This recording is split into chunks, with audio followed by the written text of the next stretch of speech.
ಓಂ ಗುರುರ್ಬ್ರಹ್ಮ ಗುರುರ್ವಿಷ್ಣು ಗುರುರ್ದೇವೋ ಮಹೇಶ್ವರಃ ಗುರುಃ ಸಾಕ್ಷಾತ್ ಬ್ರಹ್ಮ ತಸ್ಮೈ ಶ್ರೀ ಗುರವೇ ನಮಃ. ಸದಾಶಿವಸಮಾರಂಭಾಂ ಶಂಕರಾಚಾರ್ಯಮಧ್ಯಮಾಂ ಅಸ್ಮದಾಚಾರ್ಯಪರ್ಯಂತಾಂ ವಂದೇ ಗುರುಪರಂಪರಾಂ. ಸಹನಾ ಭವತು ಸಹನೌ ಭುನಕ್ತು ಸಹ ವೀರ್ಯಂ ಕರವಾವಹೈ ತೇಜಸ್ವಿನಾವಧೀತಮಸ್ತು ಮಾ ವಿದ್ವಿಷಾವಹೈ. ಓಂ ಶಾಂತಿ ಶಾಂತಿ. ಓಂ ಭದ್ರಂ ಕರ್ಣೇಭಿಃ ಶೃಣುಯಾಮ ದೇವಾಃ ಭದ್ರಂ ಪಶ್ಯೇಮಾಕ್ಷಭಿರ್ಯಜತ್ರಾಃ ಸ್ಥಿರೈರಂಗೈಃ ಸ್ತುಷ್ಟುವಾಗುಂಸ್ವಸ್ಥಲೋಭಿಃ ಯಶೇಮ ದೇವಹಿತಂ ಯದಾಯುಃ. ಸ್ವಸ್ತಿ ನ ಇಂದ್ರೋ ವೃದ್ಧಶ್ರವಾಃ ಸ್ವಸ್ತಿ ನಃ ಪೂಷಾ ವಿಶ್ವವೇದಾಃ ಸ್ವಸ್ತಿ ನಸ್ತಾರ್ಕ್ಷ್ಯೋ ಅರಿಷ್ಠನೇಮಿಃ ಸ್ವಸ್ತಿ ನೋ ಬೃಹಸ್ಪತಿರ್ದಧಾತು. ಓಂ ಶಾಂತಿ ಶಾಂತಿ ಶಾಂತಿ.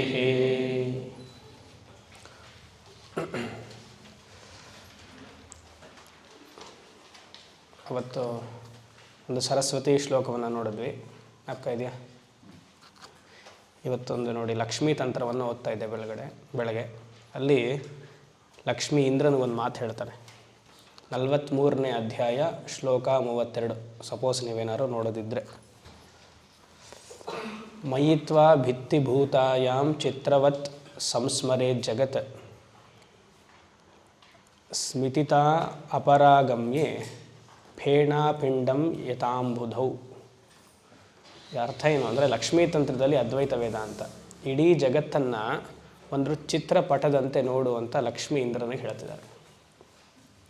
ನನ್ನನ್ನು ಒಂದು ಕ್ಯಾನ್ವಾಸ್ ಹಾಗೆ ಮಾಡಿಬಿಡು. ಮೈವಾ ಭಿತ್ತಿಭೂತಾಯ ವಾಲ್. ಒಂದು ಪೇಂಟ್ ಮಾಡಬೇಕಂದ್ರೆ ವಾಲ್ ಬೇಕಲ್ವ?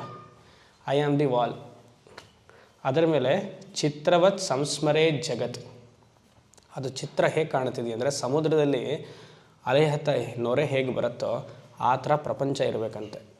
ಅಂದರೆ ಐ ಆಮ್ ದಿ ಅಧಿಷ್ಠಾನ ಫಾರ್ ದಿ ಕ್ರಿಯೇಷನ್. ಲಕ್ಷ್ಮೀ ತಂತ್ರದಲ್ಲಿ ಅಷ್ಟೇ. ಬೆಳಗ್ಗೆ ಓದ್ತಿದ್ದಾಗ ಸಡನ್ನಾಗಿ ಫ್ಲ್ಯಾಶ್ ಆಯಿತು. ಬೇಕಾದರೆ ಆಮೇಲೆ ಓದ್ತೀನಿ. ಸರಿ. ಮುಂಡಕ ಉಪನಿಷತ್. ಮುಂಡಕ ಉಪನಿಷತ್ ಎಲ್ಲಿದ್ವಿ? 7 ಮಂತ್ರನ? ಹಾಂ ಸರಿ. 2ನೇ ಅಧ್ಯಾಯದ ಮೊದಲನೇ ಖಂಡದ 6 ಮಂತ್ರಗಳನ್ನು ನೋಡಿದ್ವಿ. ಇಲ್ಲಿ ಇವಾಗ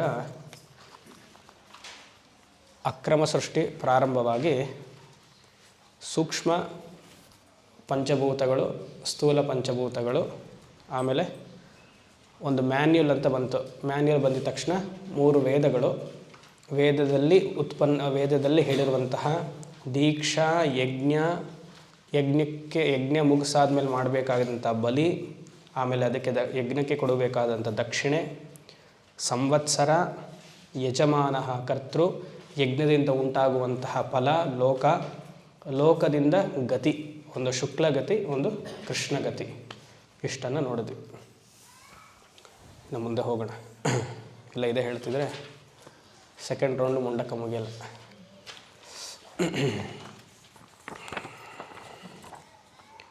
ತಸ್ಮಾಚ್ಚ ದೇವ ಬಹುಧಾ ಸಂಪ್ರಸೂತಾಃ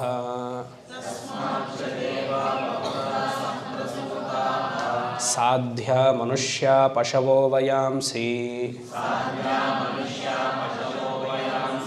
ಪ್ರಾಣಾಪಾನೋ ವ್ರೀಹಿ ಯವೌ ತಪಶ್ಚ ಶ್ರದ್ಧಾ ಸತ್ಯಂ ಬ್ರಹ್ಮಚರ್ಯಂ ವಿಧಿಶ್ಚ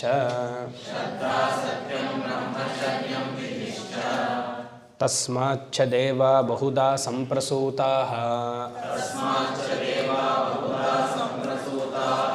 ಸಾಧ್ಯ ಮನುಷ್ಯ ಪಶವೋ ವಯಾಂಸಿ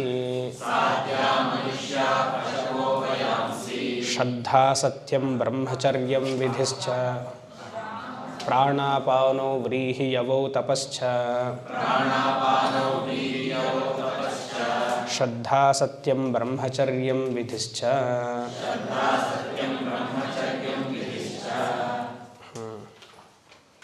ಒಂದು ಸಂದೇಹ ಬರ್ಬೋದು, ಈ ಮಂತ್ರದಲ್ಲಿ ದೇವತೆಗಳ ಆಗಮವನ್ನು ಹೇಳ್ತಿದ್ದಾರೆ. ಹಿಂದಿನ ಮಂತ್ರದಲ್ಲಿ ಏನು ಹೇಳಿದ್ವಿ? ವೇದಗಳು ಬಂತು, ವೇದಕ್ಕಿಂತ ಮುಂಚೆ ನಾವು ಬಂದುಬಿಟ್ವಿ, ಇವಾಗ ದೇವತೆಗಳು ಬರ್ತಿದ್ದಾರೆ. ನಾವು ಫಸ್ಟ್ ಬಂದ ಮೇಲೆ ದೇವತೆಗಳು ಬರಬೇಕಾ, ದೇವತೆ ಆದಮೇಲೆ ನಾವು ಬರಬೇಕಾ? ಇಲ್ಲ, ದೇವತೆ ಆದಮೇಲೆ ನಾವು ಬರಬೇಕು. ಆದರೆ ಸೃಷ್ಟಿ ಅಕ್ರಮ ಆದ್ದರಿಂದ ರ್ಯಾಂಡಮ್ ಥಿಂಗ್ಸ್ ಹೇಳಬೇಕಾದ್ರೆ ಒಂದು ಆದಮೇಲೆ ಒಂದು ಹೇಳಲ್ಲ. ಕ್ರಮ ಸೃಷ್ಟಿ ಆದರೆ ಏನಾಗುತ್ತೆ, ಒಂದಾದ್ಮೇಲೆ ಒಂದು ಹೇಳ್ತೀವಿ. ಈ ಉಪನಿಷತ್ತಲ್ಲಿ ಅಕ್ರಮವಾಗಿ ಹೇಳಿರೋದ್ರಿಂದ ಮನಸ್ಸಿಗೆ ಯಾವ ಋಷಿಗೆ ಏನೆಲ್ಲ ಅವಾಗ ಪಾಠ ಮಾಡ್ತಾ ಇರ್ಬೇಕಂದ್ರೆ ಅನಿಸುತ್ತೋ ಆ ವಿಚಾರಗಳನ್ನ ಹೇಳ್ತಾ ಹೋಗ್ತಿದ್ದಾರೆ. ಬೇಕಾದ್ರೆ ನೀವು ಕ್ರಮವಾಗಿ ಹಾಕ್ಕೊಳ್ಬೋದು. ತಸ್ಮಾತ್ ಅಂದರೆ ಆ ಪುರುಷನಿಂದ ಏನು, ದೇವಾಹ, ಓಕೆ, ಬಹುದಾಹ ಸಂಪ್ರಸೂತ ದೇವಾಹ.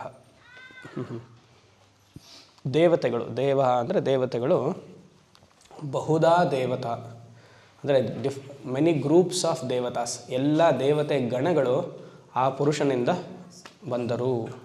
ಸಂಪ್ರಸೂತ, very important word. ದೇವತೆಗಳು ಆಗಬೇಕು ಅಂದರೆ ಪುಣ್ಯಕರ್ಮ ಇಲ್ಲ ಅಂದರೆ ದೇವತೆಗಳಾಗಕ್ಕೆ ಸಾಧ್ಯ ಇಲ್ಲ. ಸಂಪ್ರಸೂತ ಅಂದರೆ ಶಂಕರರು ಹೇಳ್ತಾರೆ ಅವರು ಮಾಡಿರುವಂತಹ ಪುಣ್ಯಕರ್ಮ.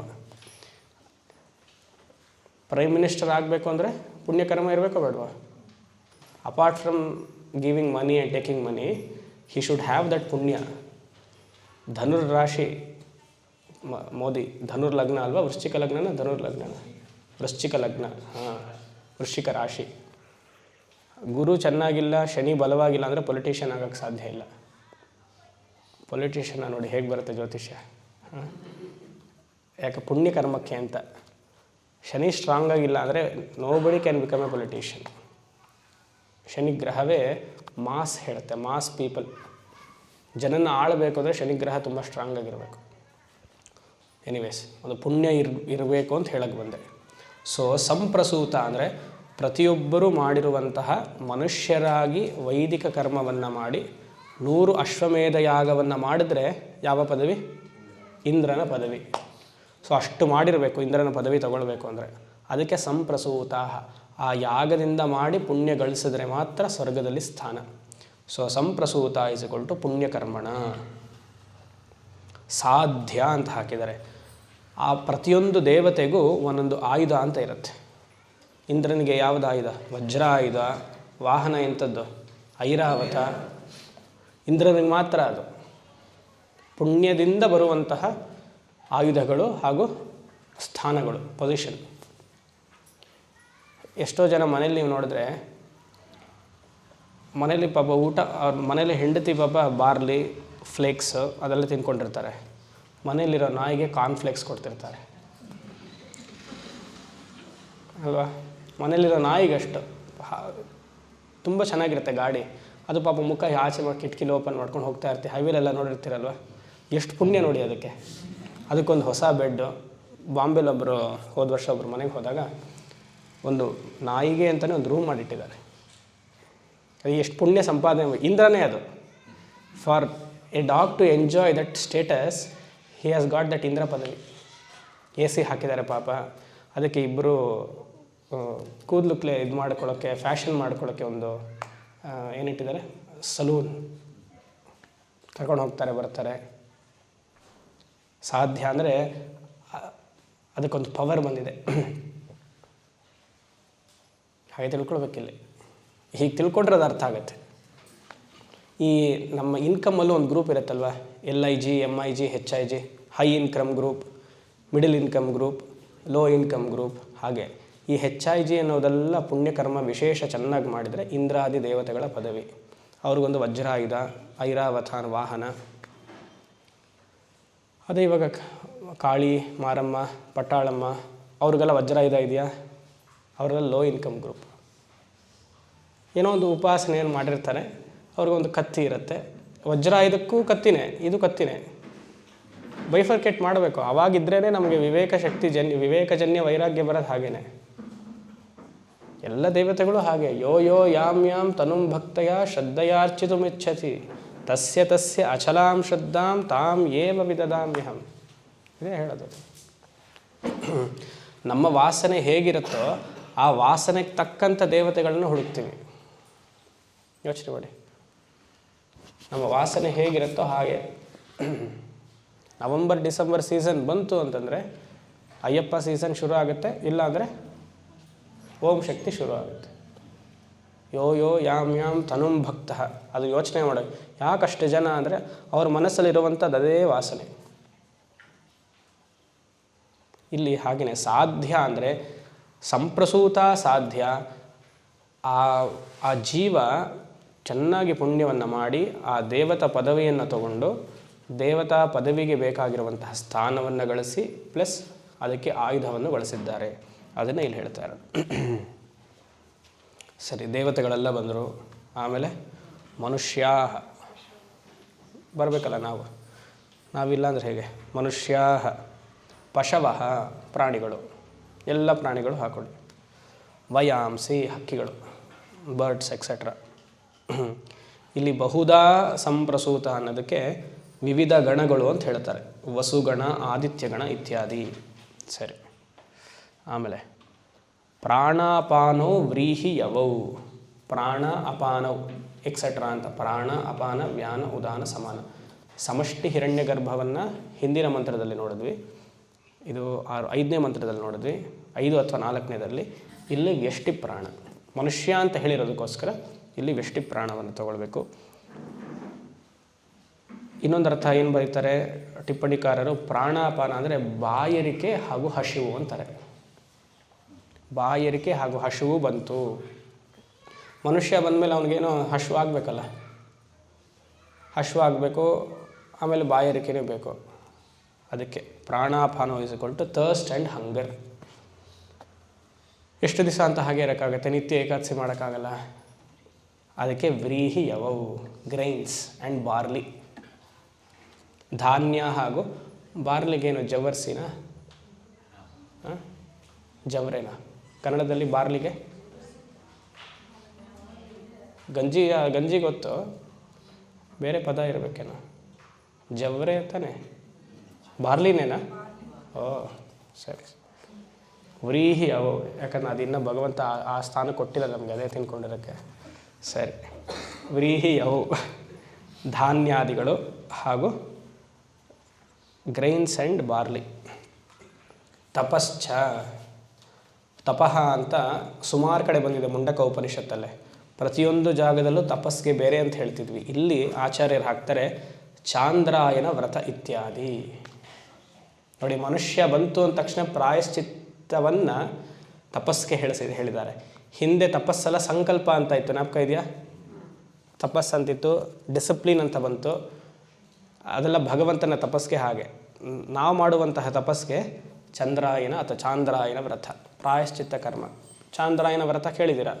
ಒಂದೊಂದೇ ತುತ್ತನ್ನು ತಿಥಿ ಪ್ರಕಾರ ವೃದ್ಧಿ ಮಾಡ್ಕೊಳ್ತಾ ಹೋಗೋದು.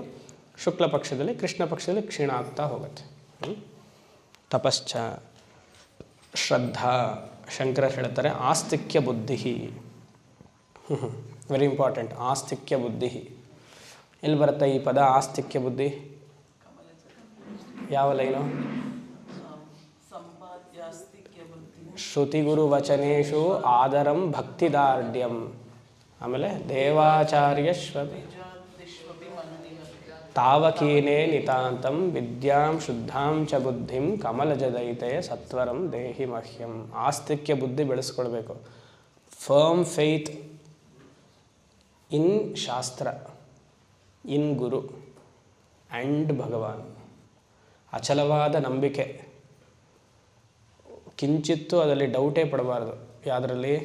ಶಾಸ್ತ್ರದಲ್ಲಿ, ಗುರುವಿನಲ್ಲಿ ಹಾಗೂ ಭಗವಂತನಲ್ಲಿ. ಇಂಪ್ಲಿಸಿಟ್ಲಿ ಒಬೆ. ಹೀಗೆ ಹೇಳಿದರೆ ಮಾಡಿದ್ರೆ ಮಾಡಬೇಕು, ಕಣ್ಣು ಮುಚ್ಕೊಂಡು ಮಾಡಬೇಕು. ಶಾಸ್ತ್ರದಲ್ಲಿ ಮಾತ್ರ ನಾವು ಪ್ರಶ್ನೆ ಮಾಡ್ತೀವಿ, ಯಾಕೆ ಹಾಗೆ ಮಾಡಬೇಕು, ಕುತರ್ಕವನ್ನು ಮಾಡ್ತೀವಿ. ಆದರೆ ನಮಗೆ ಬೇಕಾದವ್ರು ಯಾರು ಏನಾರು ಹೇಳಿದ್ರೆ, ನಮ್ಮ ಮನಸ್ಸು ಇನ್ನೊಬ್ಬರ ಮನಸ್ಸು ಹೊಂದಾಣಿಕೆ ಆದರೆ, ಅವ್ರು ತಪ್ಪು ಹೇಳಿದ್ರು ನಾವು ಮಾಡ್ತೀವೋ ಇಲ್ವೋ? ಯೋಚನೆ ಮಾಡಿ.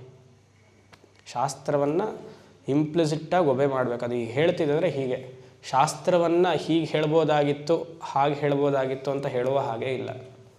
ಎಲ್ಲರಿಗೂ ಅದು ಕ್ಯಾಟರ್ ಮಾಡ್ತಿದೆ. ಶಾಸ್ತ್ರ ಈಸ್ ಕ್ಯಾಟರಿಂಗ್ ಫಾರ್ ಎವ್ರಿಬಡಿ. ಅದು ಒಂದು ದೂರದೃಷ್ಟಿ ಇಟ್ಕೊಂಡೆ ಎಲ್ಲ ಮನುಷ್ಯನನ್ನು ಹೇಳಿರ್ತಾನೆ. ಒಂದು ಎರಡು ಎಕ್ಸೆಪ್ಷನ್ಸ್ ಇರ್ಬೋದು, ಅವ್ರಿಗೆ ಶಾಸ್ತ್ರ ಇಲ್ಲ. ಯಾರಿಗೆ? ಅವಧೂತ ಸ್ಥಿತಿಯಲ್ಲಿರೋರಿಗೆ. ಮಿಕ್ಕಿದವರೆಲ್ಲ ನಮಗೆಲ್ರಿಗೂ ಶಾಸ್ತ್ರವನ್ನು ಪಾಲನೆ ಮಾಡಿಕೊಂಡೇ ಧರ್ಮ ಮಾರ್ಗದಲ್ಲಿದ್ದೇ ಈ ರೀತಿಗೆ ಬರಬೇಕು. ಆಸ್ತಿಕ್ಯ ಬುದ್ಧಿ ವೆರಿ ಇಂಪಾರ್ಟೆಂಟ್. ಎಸ್ಪೆಷಲಿ ಮಕ್ಕಳಿಗೆ ಅದು ಕಷ್ಟ. ಎಲ್ಲದಕ್ಕೂ ಸೈನ್ಸು, ಪ್ರಾಕ್ಟಿಕಲ್ಲು, ಆಮೇಲೇನು ಲಾಜಿಕ್ ಅಂತೆಲ್ಲ ಕೇಳ್ತಾರೆ. ಇವಾಗ Boost is A secret of my energy ಅಂತ ಹೇಳೋದು, ಅದು ಅವನಲ್ಲಿ ಆಸ್ತಿಕ್ಯ ಬುದ್ಧಿ ಇದೆ ಮಕ್ಕಳಿಗೆ. ಅಲ್ಲ, ಯಾರೋ Boost is A secret of my energy ಅಂತ ಅಲ್ಲಿದೆ, ಶಾಸ್ತ್ರದಲ್ಲಿಲ್ಲ. ಯೋಚನೆ ಮಾಡಿ, ಸಚಿನ್ನೋ ಕಪಿಲ್ ದೇವೋ ಯಾರು ಹೇಳ್ತಾರೋ ಅಲ್ಲಿ ಅಚಲವಾದ ಶ್ರದ್ಧಾ, ಏನೋ ಗುರು ಅವ್ರಿಗೆ. ಆದರೆ ನಮ್ಮ ಹಿರಿಯರಲ್ಲಿ ಶಾಸ್ತ್ರದಲ್ಲಿ ಅವ್ರಿಗಿಲ್ಲ. ನಾವು ಹೇಳುವಂತಹ ಅವ್ರಿಗೆ ಅವ್ರಿಗೆ ಅರ್ಥ ಆಗುವಂಥ ಹೇಳೋ ರೀತಿಯಲ್ಲಿ ನಾವು ಕಲ್ತಿಲ್ಲ. ಸರಿ ಹೋಗಲಿ ಬಿಡು ಅಂದ್ಬಿಡ್ತೇವೆ. ಸೊ ನಮಗೂ ಇರಬೇಕು ಅಚಲವಾದ ನಂಬಿಕೆ, ನಮಗೂ ಇರಬೇಕು ಫಸ್ಟ್. ಅದಕ್ಕೆ ವಿವೇಕ ಚೂಡಾಮಣಿಯಲ್ಲಿ ಶಾಸ್ತ್ರಸ್ಯ ಗುರುವಾಕ್ಯಸ್ಯ ಸತ್ಯ ಬುದ್ಧ್ಯಾವಧಾರಯ ಸಾ ಶ್ರದ್ಧಾ ನ ವಸ್ತೂಪಲಭ್ಯತೆ.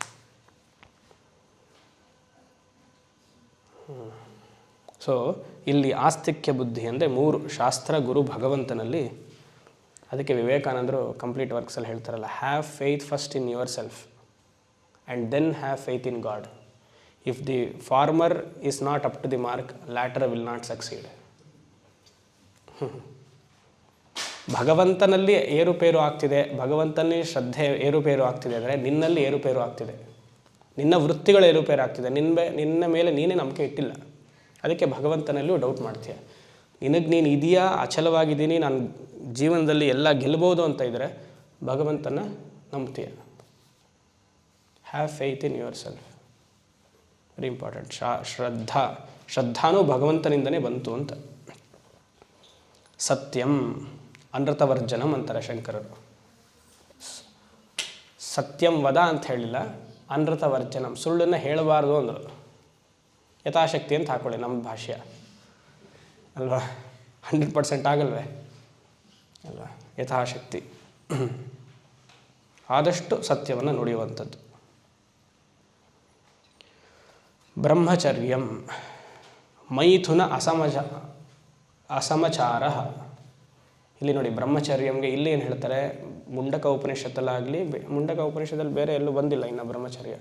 ಪ್ರಶ್ನೋಪನಿಷತ್ತಲ್ಲ ನೋಡಿದಾಗ ಅಲ್ಲಿ ಬೇರೆಯೇ ಬಂತು. ಇಲ್ಲಿ ಬ್ರಹ್ಮಚರ್ಯ ಸ್ಥಿತಿ ಸೆಲೆಬಸಿ ಹೈಲೈಟ್ ಮಾಡಿ ಹೇಳ್ತಾ ಇದ್ದಾರೆ. ಅಲ್ಲಿ ಬ್ರಹ್ಮಚರ್ಯ ಅಂದರೆ ವೇದಾಧ್ಯಯನ ಅಂತ ಹೇಳಿದರು. ವೇದಾಧ್ಯಯನ ಯಾರು ಬೇಕಂದ್ರೆ ಮಾಡ್ಬೋದು, ಅಂದರೆ ವಿಪ್ರರಲ್ಲಿ ಗೃಹಸ್ಥರು, ವಾನಪ್ರಸ್ಥರು ಎಲ್ಲರೂ ಆಗ್ಬಿಟ್ಟು. ಇಲ್ಲಿ ಕಂಪ್ಲೀಟ್ ವೇದಿಕ್ ಲೈಫ್ ಸ್ಟೈಲ್, ಗುರುಕುಲ ನಿಯಮ.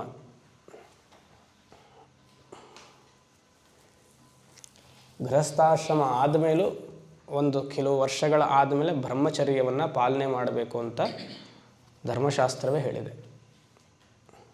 ಮಾಡುವಂತಹ ಅನುಷ್ಠಾನ ಸಿದ್ಧಿ ಆಗಬೇಕು ಅಂದರೆ, ಅದು ವೈದಿಕ ಅನುಷ್ಠಾನವೋ ಪೌರಾಣಿಕವೋ, ಅದು ಚೆನ್ನಾಗಿ ಸಿದ್ಧಿ ಆಗಬೇಕು ಅಂದರೆ ಗೃಹಸ್ಥಾಶ್ರಮದಲ್ಲಿಯೂ ಬ್ರಹ್ಮಚರ್ಯ ನಿಯಮ ತುಂಬ ಅವಶ್ಯಕತೆ. ಅಷ್ಟು ಸಾಕು ಅಂದ್ಕೊಳ್ತೀನಿ. ವಿವಿಧಿಶ್ಚ ಅಂದರೆ ಅದರ್ ರ್ಯಾಂಡಮ್ ಥಿಂಗ್ಸ್ ಅಂತ ಇನ್ನೂ ಹಲವಾರು ಭಗವಂತನಿಂದ ಬಂತು. ನಾವು ಬೇಕಂದ್ರೆ ಹಾಕೊಳ್ಬೋದು. ರೂಟೀನ್ ಇನ್ ಲೈಫ್, ಬೆಳಗ್ಗೆ ಏಳುವಂಥದ್ದು, ಪ್ರಾರ್ಥನೆ ಮಾಡುವಂಥದ್ದು, ಸಾತ್ವಿಕ ಆಹಾರ ತಗೊಳ್ಳುವಂಥದ್ದು. ಅದಕ್ಕೆ ಇಲ್ಲಿ ಸಿಂಪಲಾಗಿ ಧಾನ್ಯ, ಬಾರ್ಲಿ ಹಾಕ್ಬಿಟ್ರು ಅಲ್ವಾ, ಅಲ್ಲಿ ಕ್ಯಾಪ್ಸಿಕಮ್ ಅದೆಲ್ಲ ಹಾಕಿದ್ದಲ್ಲ. ವಿವಿಧಿಸಿ ಎಲ್ಲ ಒಂದು ಸಾತ್ವಿಕ ಆಹಾರದ ನಿಯಮವನ್ನು ಪಾಲನೆ ಮಾಡಿ. ಸರಿ, ಮುಂದೆ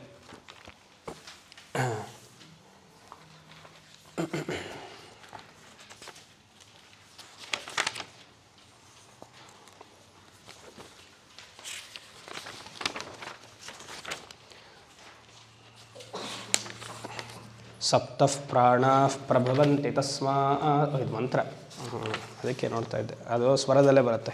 ಸಪ್ತಃ ಪ್ರಾಣಾ ಪ್ರಭವಂತಿ ತಸ್ಮಾತ್ ಸಪ್ತಾರ್ಚಿಷಃ ಸಮಿದಃ ಸಪ್ತ ಹೋಮಾಃ ಸಪ್ತ ಇಮೇ ಲೋಕಾ ಯೇಷು ಚರಂತಿ ಪ್ರಾಣಾ ಗುಹಾಶಯ ನಿಹಿತ ಸಪ್ತ ಸಪ್ತ ಸಪ್ತ ಪ್ರಾಣ ಪ್ರಭವಂತಿ ತಸ್ಮಾತ್. ಅದು ಹೋಮದಲ್ಲಿ ಕೊನೆಗೆ ಬರುವಂಥ ಮಂತ್ರ, ಅದು ಸ್ವರ ಜೊತೆಗೆ ಅಭ್ಯಾಸ ಆಗಿರೋದ್ರಿಂದ. ತಸ್ಮಾತ್ ಸಪ್ತಾರ್ಚಿಷ ಸಮಿಧ ಸಪ್ತ ಹೋಮಾಃ ಸಪ್ತ ಇಮೇ ಲೋಕ ಯೇಷು ಚರಂತಿ ಪ್ರಾಣ ಗುಹಾಶಯ ನಿಹಿತ ಸಪ್ತ ಸಪ್ತ. ತಸ್ಮಾತ್ ಇಲ್ಲಿ ಆಂತರಿಕ ಯೋಗ ಯಾಗವನ್ನು ಹೇಳ್ತಿದ್ದಾರೆ. ಹೊರಗಡೆ ಹೋಮದ ಕುಂಡ ಇರುತ್ತೆ, ಅಲ್ಲಿ ಬ್ರಹ್ಮ ಅವರು ಕರ್ತೃ ಎಲ್ಲ ಇರ್ತಾರೆ, ಯಜಮಾನ ಎಲ್ಲರೂ ಇರ್ತಾರೆ. ಆದರೆ ಇಲ್ಲಿ ಆಂತರಿಕವಾದ ಹೋಮವನ್ನು ಹೇಳ್ತಿದ್ದಾರೆ. ತಸ್ಮಾತ್ ಅಂತ ಸೇರಿಸ್ಕೊಳ್ಬೇಕು. ಬೃಹದಾರಣ್ಯಕ ಉಪನಿಷತ್ ಹೇಳುತ್ತೆ ಗೌಣ ಪ್ರಾಣ ಇಂದ್ರಿಯಾಣಿ. ಅದು ಎಕ್ಸ್ಪ್ಲೇನ್ ಮಾಡ್ತೀನಿ, ಶಂಕರರು ಹಾಕ್ತಾರೆ ಹಾಗೆ. ಸರಿ, ಪ್ರತಿಯೊಂದು ಇಂದ್ರಿಯವು ಜ್ಞಾನೇಂದ್ರಿಯ, ಕಣ್ಣು ಮೂಗು ಕಿವಿ ನಾಲಿಗೆ ಸ್ಪರ್ಶ, ಪ್ರತಿಯೊಂದು ಇಂದ್ರಿಯವು ಒಂದು ಹೋಮದ ಕುಂಡ ಅಂತೆ. ಕಣ್ಣು ಒಂದು ಹೋಮದ ಕುಂಡ, ಕಿವಿ ಒಂದು, ಬಾಯಿ ಒಂದು. ಬಾಯಿ ಹೇಳಲೇಬೇಕಾಗಿಲ್ಲ ಅಲ್ವಾ, ಬಾಯಿ ಹೇಳೋ ಅವಶ್ಯಕತೆ ಇಲ್ಲ. ಚರ್ಮ, ಆಮೇಲೆ ಹಿಂಗೆ ಅದು ಮೂಗು, ಎಲ್ಲವೂ ಒಂದು ಹೋಮದ ಕುಂಡ. ಅದಕ್ಕೆ ಇಲ್ಲಿ ಸಪ್ತ ಪ್ರಾಣ ಅಂತ ಹಾಕಿರೋದು. ಇಲ್ಲಿ ಪ್ರಾಣ ಅಂದರೆ ಗೋಳಕ ಅಂತ ಅರ್ಥ. ಪ್ರಾಣ ಇಸಿಕೊಳ್ಟು ಗೋಳಕ. ಗೋಳಕ ಅಂದರೆ ಒಂದು ಕುಂಡ ಅಂತ, ಹೋಮದ ಕುಂಡ, ದ ಫಿಸಿಕಲ್ ಆರ್ಗನ್.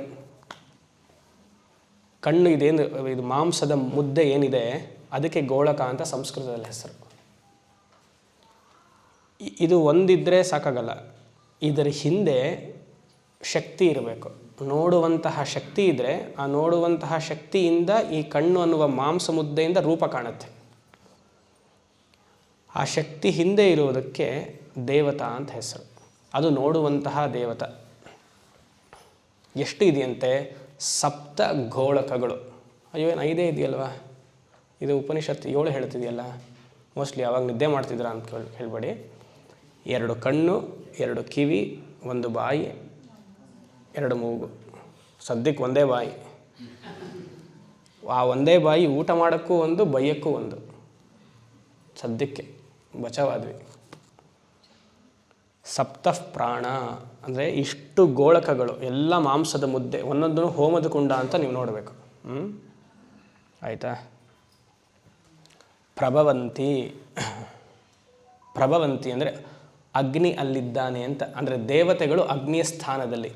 ಕಣ್ಣಿನ ಹಿಂದೆ ಒಂದು ದೇವತೆ, ಒಂದು ಶಕ್ತಿ, ಅದನ್ನು ಅಗ್ನಿ ಅಂತ ಹೇಳ್ತಿದ್ದಾರೆ. ಒಂದು ಶಕ್ತಿಗೆ ಇಲ್ಲಿ ಅಗ್ನಿ ಅಂತ ಹೇಳ್ತಿದ್ದಾರೆ. ಅದು ಇಂದ್ರಿಯ ಶಕ್ತಿ. ಸಪ್ತಾರ್ಚಿಷಃ. ಅರ್ಚಿಷಃ ಅಂದರೆ ಹೋಮವನ್ನು ಮಾಡ್ತಿರುವಂಥವನು, ಎಲ್ಲ ವಿಷಯ ಸುಖಗಳನ್ನು ತಗೊಳ್ತಾ ಇರೋನು. ಕಣ್ಣಿಂದ ರೂಪವನ್ನು ನೋಡ್ತೀವಿ, ರೂಪವನ್ನು ನೋಡ್ತಾ ಇದ್ದೀವಿ ಅಂದರೆ ಇಲ್ಲಿ ಹೋಮ ಆಗ್ತಾ ಇದೆ ಅಂತ. ದೇವತೆ ಅದನ್ನು ಸ್ವೀಕರಿಸ್ತಾ ಇದ್ದಾನೆ. ಇವಾಗ ನೀವೇನು ಮಾಡ್ತಿದ್ದೀರಾ? ಕೇಳಿಸ್ಕೊಳ್ತಿದ್ದೀರಾ. ಸೊ 2 ಹೋಮ ಪ್ಯಾರಲಲ್ ಆಗಿ ನಡೀತಾ ಇದೆ. ನೋಡುವುದೊಂದು ಹೋಮ, ಕೇಳಿಸ್ಕೊಳ್ಳೋದೊಂದು ಹೋಮ, ಪ್ಯಾರಲಲ್ ಆಗಿ ನಡೀತಾ ಇದೆ. ನನಗೂ ಇಲ್ಲಿ ಪ್ಯಾರಲಲ್ ಆಗಿ ನಡೀತಾ ಇದೆ. ಹೇಳುವುದೊಂದು ಹೋಮ, ನೋಡುವುದೊಂದು ಹೋಮ. ಸೊ ಯೋಚನೆ ಮಾಡಿ, ಇದನ್ನೇ ಒಂದು ಉಪಾಸನೆ ರೀತಿಯಾಗಿ ಹೇಳಿದ್ದಾರೆ. ಹೊರಗಡೆ ಹೋಮ ಸರಿ, ಇವಾಗ ಹೋಮದಲ್ಲಿ ಒಳ್ಳೆ ಐಟಮ್ಸ್ ಹಾಕಬೇಕು ಅಂದರೆ, ಒಳ್ಳೆ ಪದಾರ್ಥಗಳು ಹಾಕಬೇಕು ಅಂದರೆ ಶುದ್ಧವಾಗಿರಬೇಕು, ಸಂಸ್ಕಾರ ಆಗಿರಬೇಕು, ಅಗ್ನಿಮುಖ ಆಗಿರಬೇಕು. ಸುಮ್ಮನೆ ಯಾವುದೋ ತೊಗೊಂಡು ಡಾಲ್ಡಾ ತುಪ್ಪ ಹಾಕೋಕ್ಕಾಗಲ್ಲ ಅಲ್ವಾ? ಹಾಗೆ ಇಲ್ಲೂ ಆಂತರಿಕವಾಗಿ ಹೋಮ ಮಾಡ್ತಿದ್ದೀವಿ ಅಂತಂದರೆ ಸದ್ವಿಚಾರಗಳನ್ನು ನೋಡಬೇಕು, ಸದ್ವಿಚಾರಗಳನ್ನು ಕೇಳಬೇಕು, ಸದ್ವಿಚಾರವನ್ನು ಮಾತಾಡಬೇಕು.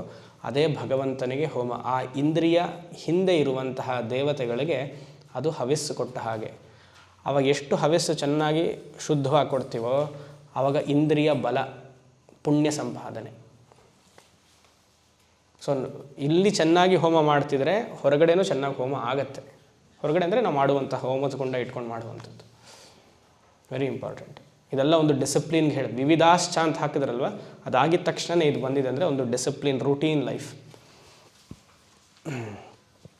ಸಮಿದಃ. ಸಪ್ತ ಸಮಿದಃ. ಸಮಿದಃ ಅಂದರೆ ವಿಷಯ. ವಿಷಯ ಗ್ರಹಣೆ ಮಾಡುವುದು, ಕೇಳುವುದು, ನೋಡುವುದು. ಆಹಾರ ಬಾಯಿಗೆ ಬಿದ್ದಿದ ತಕ್ಷಣ ಉಪ್ಪು ಕಮ್ಮಿ ಇದೆ, ವಿಷಯಾ, ಖಾರ ಜಾಸ್ತಿ ಇದೆ, ವಿಷಯಾ, ತುಂಬ ರುಚಿಯಾಗಿದೆ, ವಿಷಯಾ. ಯೋಚನೆ ಮಾಡಿ. ಅದಕ್ಕೆ ಉಪ್ಪು ಇಲ್ಲದೇನೂ ಊಟ ಮಾಡಬಾರ್ದು, ಉಪ್ಪು ಜಾಸ್ತಿನೂ ಹಾಕ್ಕೊಳ್ಬಾರ್ದು, ಸರಿಯಾಗಿರಬೇಕು. ಸಾಧನೆ ಮಾಡೋರು ಸುಮಾರು ಜನ ಏನು ಮಾಡ್ತಾರೆ, ಉಪ್ಪೇ ಇರಬಾರ್ದು ಅಂದ್ಬಿಡ್ತಾರೆ. ಲೈಫು ಹಾಗೆ ಇರುತ್ತೆ ಪಾಪ ಅವ್ರದ್ದು, ನೀರಸವಾಗಿರುತ್ತೆ. ಎಲ್ಲಕ್ಕೆ ಮಾಡ್ರೇಷನ್ ಇನ್ ಎವ್ರಿಥಿಂಗ್. ಅದು ಯಾರಿಗೇ ಆಗಲಿ, ಯಾವ 4 ಆಶ್ರಮದಲ್ಲಿದ್ದವರು ಕಿಂಚಿತ್ ಎಲ್ಲದರಲ್ಲೂ ಇರಬೇಕು. ಇವಾಗ ಭಿಕ್ಷೆ ಹಾಕ್ಬಿಟ್ಟು ನಮಗೆ ಸುಮಾರು ಜನ, ನೀವು ಒಬ್ಬರು ಮನೆಗೆ ಹೋದಾಗ, ನೀವು ಸ್ವಾಮಿಗಳಲ್ವ, ನಿಮ್ಗೆ ಉಪ್ಪಿಲ್ಲದೆ ಮಾಡ್ತೀವಿ ಅಂದರು. ಏನು ಆಯಿತು ಮಾಡಿ ಅಂತಂದೆ. ಎಲ್ಲ ಏನು ಹೇಳೋಕ್ಕಾಗತ್ತೆ, ಕೇಳಬಾರ್ದು, ಏನು ಹಾಕ್ತಾರೋ ತಿನ್ನಬೇಕು ಅಷ್ಟೆ. ಎಲ್ಲ ಆದಮೇಲೆ ಹೇಗಿದೆ ಸ್ವಾಮೀಜಿ ಅಂದರು.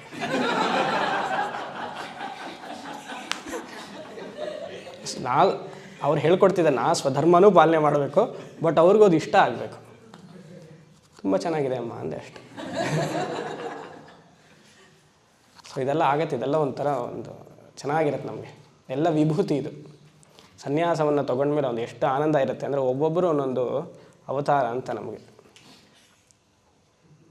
ಎಲ್ಲ ಇರಬೇಕು, ತೀರ ಖಾರನೂ ಜಾಸ್ತಿ ಇಲ್ಲ, ತೀರ ಉಪ್ಪು ಇಲ್ಲ, ಎಲ್ಲ ಮಾಡ್ರೇಟ್, ಬ್ಯಾಲೆನ್ಸ್ ಮಾಡಬೇಕು.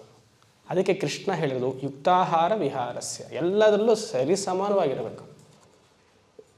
ನಾವು ಹೇಗೆ ಶುದ್ಧವಾಗಿ ಅಡುಗೆ ಮಾಡ್ಕೊಳ್ತೀವೋ ಭಗವಂತನಿಗೂ ಹಾಗೆ ಮಾಡಿದ್ದನ್ನು ಅವನಿಗೆ ಅರ್ಪಣೆ ಮಾಡಬೇಕು. ಏನು ದೋಷ ಇಲ್ಲ, ಅವನಿಗಿಷ್ಟೇ ಮಹಾನೈವೇದ್ಯ ಶುದ್ಧತೆಗೆ ಹೇಳಿದ್ದಾರೆ.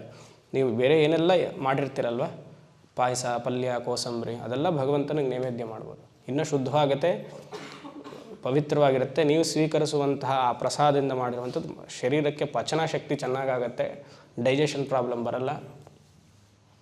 ವಿಷಯಗಳು ತುಂಬ ಶುದ್ಧವಾಗಿರಬೇಕು ಅಂತ. ಶುದ್ಧ ಅಂದರೆ ಪ್ರಾರ್ಥನೆಯ ಮೂಲಕ ಆಹಾರವನ್ನು ಸ್ವೀಕರಿಸಬೇಕು ಅಷ್ಟೆ, ಅದೇ ಶುದ್ಧತೆ. ಯಾರೇ ಏನೇ ಕೊಟ್ಟರು, ಎಷ್ಟೇ ರಾಜಸಿಕವಾಗಿ ತಾಮಸಿಕವಾಗಿ ಆಹಾರ ಇತ್ತು ಅಂದರೆ, ನೀವೊಂದು ಸಾಧನಾ ರೀತಿಯಲ್ಲಿ ಜೀವನವನ್ನು ನಡೆಸ್ತಾ ಇದ್ದರೆ,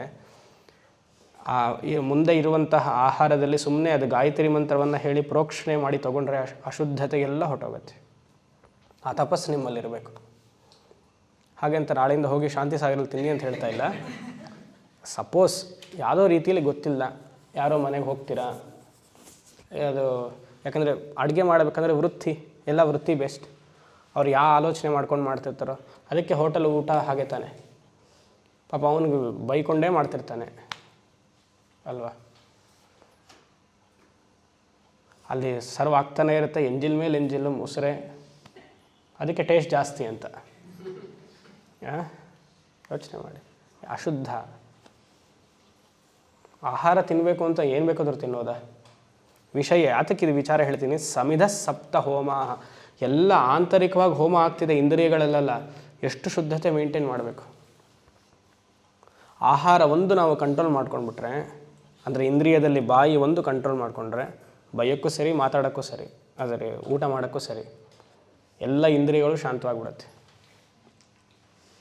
ಆಹಾರ ಒಂದು ಶುದ್ಧತೆ ಕಾಪಾಡಿಕೊಂಡ್ರೆ ನಾವು ಮಾಡುವಂಥ ಸಾಧನೆ ಎಲ್ಲ ಪುಷ್ಟಿವಾಗಿರುತ್ತೆ. ಇಲ್ಲಾಂದರೆ ನಾವು ಮಾಡುವಂತಹ ಎಷ್ಟೇ ಸಾಧನೆ ಔಟ್. ಬ್ಯಾಟ್ರಿ ಚಾರ್ಜ್ ಮಾಡ್ತೀವಿ, ಈ ಥರ ಆಹಾರ ತಾಮಸಿಕ ರಾಜಸಿಕ ಆಹಾರವನ್ನು ಸೇವನೆ ಮಾಡ್ತೀವಿ, ಬ್ಯಾಟ್ರಿ ಔಟ್. ಹೇಗೆ ಮೊಬೈಲ್ ಚಾರ್ಜ್ ಮಾಡ್ತೀವೋ ಸ್ವಲ್ಪ 10 ಅವರ್ಸ್ ಆದಮೇಲೆ ಮತ್ತೆ ಚಾರ್ಜ್ ಮಾಡಬೇಕಲ್ಲ, 108 ಜಪ ಮಾಡ್ತೀವಿ, ಶಾಂತಿ ಸೌಗರ್ಗೆ ಹೋಗಿ ತಿಂತೀವಿ, ಎಲ್ಲ ಬ್ಯಾಟ್ರಿ ಔಟ್. ಮತ್ತೆ ಇನ್ನೊಂದು ರೌಂಡ್ ಅಷ್ಟೇ. ಅದು ಇಷ್ಟು ವರ್ಷದಿಂದ ಮಾಡ್ತಾನೆ ಇದ್ದೀನಿ, ನನಗೇನು ಸಿದ್ಧಿನೇ ಆಗಿಲ್ಲ, ಹೇಗಾಗುತ್ತೆ? ಎಲ್ಲ ದೋಷ ತಾನೇ ಪ್ರತಿಯೊಂದು ಆಹಾರವು. ಆ ಥರ ಇದ್ದಿದ್ದ ಪಕ್ಷದಲ್ಲಿ ಹಣ್ಣು ಹಂಪಲು ಹಾಲು ಅಷ್ಟು ಸೇವನೆ ಮಾಡ್ಕೊಂಡಿದ್ರೆ ಆಯಿತು ಅಲ್ವಾ. ಯೋಚನೆ ಮಾಡಿ. ಆಹಾರಕ್ಕೆ ತುಂಬ ಹುಷಾರಾಗಿರಬೇಕು. ಅದು ಸಾಧನೆ ಮಾಡೋರು ಎಸ್ಪೆಷಲ್, ವೈದಿಕ ಮಾರ್ಗದಲ್ಲಿರೋರು, ಇಲ್ಲದೇ ಇರೋರು ಅಂದರೆ ಯಾಗವನ್ನು ಏನೂ ಮಾಡದೆ ಕೇವಲ ಮಂತ್ರಾನುಷ್ಠಾನ ಮಾಡುವವರು, ಅವರೆಲ್ಲ ತುಂಬ ಹುಷಾರಾಗಿರಬೇಕು. ಆಹಾರದಿಂದ ದೋಷ ಬರುತ್ತೆ. ಎಷ್ಟೋ ಜನ ಆಹಾರದಿಂದ ಸತ್ತಿದ್ದಾರೆ. ಎಲ್ಲ ಸ್ವಾಮಿಗಳಿಗಂದ್ರೆ ಎಲ್ಲ ದೊಡ್ಡ ದೊಡ್ಡ ಮಹಾತ್ಮರಿಗೆಲ್ಲ ಆಹಾರದಲ್ಲಿ ವಿಷವನ್ನು ಹಾಕಿ ಸಾಯಿಸಿದ್ದಾರೆ. ಯಾಕಂದ್ರೆ ಬೇರೆ ಏನೂ ಇರಲ್ಲ ಅವ್ರಿಗೆ, ತುಂಬ ಸೂಕ್ಷ್ಮವಾಗಿಬಿಟ್ಟಿರುತ್ತೆ ದೇಹ ಮನಸ್ಸೆಲ್ಲ. ಆಹಾರದಿಂದ ಹಾಕ್ಬಿಡ್ಬೋದು. ಹೀಗೆ ಎಷ್ಟೋ ಜನ ಹೋಗಿದ್ದಾರೆ ಆ ಥರ ಮಹಾತ್ಮರು. ಅದಕ್ಕೆ ಪ್ರೋಕ್ಷಣೆ ತುಂಬ ಅವಶ್ಯಕತೆ. ಆ ಪ್ರೋಕ್ಷಣೆಗೆ ಬಲ ಬರಬೇಕು ಅಂದರೆ ನೀವು ನಿತ್ಯ ಅನುಷ್ಠಾನ ಮಾಡಿರಬೇಕು. ಹುಣ್ಣಿಗೆ ಅಮಾವಾಸ್ಯೆಗೆ ಮಾತ್ರ ಮಾಡಿದ್ರೆ ಆಗಲ್ಲ. ಅದನ್ನೇ ಇಲ್ಲಿ ಹೇಳ್ತಾರೆ ಸಮಿಧ ಸಪ್ತ ಅಂದರೆ ಉಪನಿಷತ್ ಒಂದು ವಾಕ್ಯವಂತ ಹೇಳಿದ್ರು ಅದಕ್ಕೆ ಟಿಪ್ಪಣಿಕಾರರೆಲ್ಲ ಎಷ್ಟು ಚೆನ್ನಾಗಿ ಬರೀತಾರೆ ನೋಡಿ. ಶುದ್ಧತೆ ವೆರಿ ಇಂಪಾರ್ಟೆಂಟ್. ಸಮಿಧ ಸಪ್ತ ಹೋಮ ಅಂದರೆ ಎಲ್ಲ ವಿಚಾರಗಳು ಸಾತ್ವಿಕವಾಗಿರಬೇಕು. ಸಮಿಧ ಇಸ್ಕೊಲ್ಟು ವಿಷಯ ಗ್ರಹಣ ಅಂತಾರೆ. ಸರಿ, ಅದೇನೇ ಹೇಳಿದ್ದಾಯಿತು. ಸಪ್ತ ಇಮೇ ಲೋಕಾಹ, ಸಪ್ತ ಇಮೇ ಲೋಕಾಹ. ಇಲ್ಲಿ ಲೋಕಾಗೆ ಇಂದ್ರಿಯ ಸ್ಥಾನಾನಿ ಅಂತ ಬರೀತಾರೆ. ಇಂದ್ರಿಯ ಸ್ಥಾನಾನಿ ಅಂದರೆ ಗೋಳಕಃ, ಮಾಂಸದ ಪಿಂಡ. ಯೇಷು ಚರಂತಿ ಪ್ರಾಣ ಗುಹಾಯ ನಿಹಿತ ಸಪ್ತ ಸಪ್ತ. ಪ್ರಾಣ ಗುಹಾಯ ಇಂದ್ರಿಯಗಳ ಚಲನೆ, ಇಂದ್ರಿಯಗಳ ಚಲನೆ ಚೆನ್ನಾಗಾಗಬೇಕು ಅಂದರೆ, ಇಂದ್ರಿಯಗಳಂದರೆ ಇಂದ್ರಿಯ ದೇವತೆಗಳ ಚಲನೆ ಚೆನ್ನಾಗಾಗಬೇಕು ಅಂದರೆ ಗೋಳಕ ಶುದ್ಧವಾಗಿರ್ಬೇಕಂತೆ. ಗೋಳಕ ಶುದ್ಧವಾಗಿರಬೇಕು ಅಂದರೆ ಅದಕ್ಕೆ ಸ್ವಲ್ಪ ರೆಸ್ಟ್ ಕೊಡಬೇಕು. ಫಿಸಿಕಲಾಗಿ ಅದಕ್ಕೆ ಸ್ನಾನ ಮಾಡಿಸ್ಬೇಕು, ಕಣ್ಣು ಚೆನ್ನಾಗಿ ಇದು ಮಾಡ್ಕೊಳ್ಬೇಕು. ಹೇಳ್ತಾರಲ್ಲ ಡಾಕ್ಟರ್ಸ್ ಎಲ್ಲ, ಬಿಸಿನೀರು ಹಾಕೊಳ್ಳಿ, ಸ್ವಲ್ಪ ತಣ್ಣೀರೇನೋ ಹಾಕೊಳ್ಳಿ ಅಂತಾರಲ್ಲ. ಆಮೇಲೆ ಕಂಪ್ಯೂಟರ್ ನೋಡ್ತಾನೆ ಇರಬೇಡಿ, ಸ್ವಲ್ಪ ದೂರದೃಷ್ಟಿಯನ್ನು ನೋಡಿ. Every half an hour you take a break. ಅದನ್ನೆಲ್ಲ ಇಲ್ಲಿ ಏನು ಹೇಳ್ತಾರೆ, ಪ್ರಾಣಾಹ ಗುಹಾಯ ನಿಹಿತ ಸಪ್ತ ಸಪ್ತ. ಎಲ್ಲವೂ ರಾತ್ರಿಯಲ್ಲಿ ಕಾರಣ ಶರೀರದಲ್ಲಿ ಹೋಗಿ ಅಡಗಿಬಿಡತ್ತೆ. ಗುಹಾಯಾಮಿಸಿಕೊಳ್ಟು ಕಾರಣ ಶರೀರ. 7 ದ್ವಾರಗಳಲ್ಲಿ ಬೆಳಗ್ಗೆ ಹೊರಗಡೆ ಹೋಗಿದೆ, ಆದರೆ ರಾತ್ರಿ ಕಾರಣ ಶರೀರದಲ್ಲಿ ಮತ್ತೆ ಎಲ್ಲ ಬಂದು ಸ್ಥಾನಕ್ಕಿರುತ್ತೆ. ಪೂರ್ಣಾಹುತಿ ಆಯಿತು, ಹೋಮ ಮುಗೀತು ಅಂತ ಅರ್ಥ. ಬೆಳಗ್ಗೆ ಹವಿಸ್ಸನ್ನು ಕೊಡ್ತಾ ಇದ್ದೀವಿ, ಆಯಿತಾ, ರಾತ್ರಿ ಪೂರ್ಣಾಹುತಿನ ಮಾಡಿದ್ವಿ. It all has come back to its place. ಸಪ್ತ ಸಪ್ತ ಅಷ್ಟೆ. ಇದರಿಂದ ಅರ್ಥ ಏನು? ಆದಷ್ಟು ಸಾತ್ವಿಕ ಆಹಾರ, ಸಾತ್ವಿಕ ಚಿಂತನೆ, ಸಾತ್ವಿಕ ದೃಷ್ಟಿ, ಸಾತ್ವಿಕ ನಡೆ ಇರಲಿ ಅಂತ ಅಷ್ಟೆ. ಅದಕ್ಕೆ ಇಲ್ಲಿ ಬೃಹದಾರಣ್ಯಕದಲ್ಲಿ ಗೌಣಪ್ರಾಣ ಅಂತ, ಗೌಣಪ್ರಾಣ ಅದು ಅಷ್ಟು ಇಂಪಾರ್ಟೆಂಟ್ ಅಲ್ಲ ಅಂತ, ಸಾಧನೆಗೆ ಬೇಕು ಅದನ್ನು ನೋಡ್ಕೊಳ್ಳಿ ಹಾಗೆ ಅಂತಷ್ಟೆ. ಸರಿ. ಅತಃ ಸಮುದ್ರ ಗಿರಯಶ್ಚ ಸರ್ವೇ ಅಸ್ಮಾತ್ ಸ್ಯಂದ್ಯಂತೆ ಸಿಂಧವಃ ಸರ್ವರೂಪಾಃ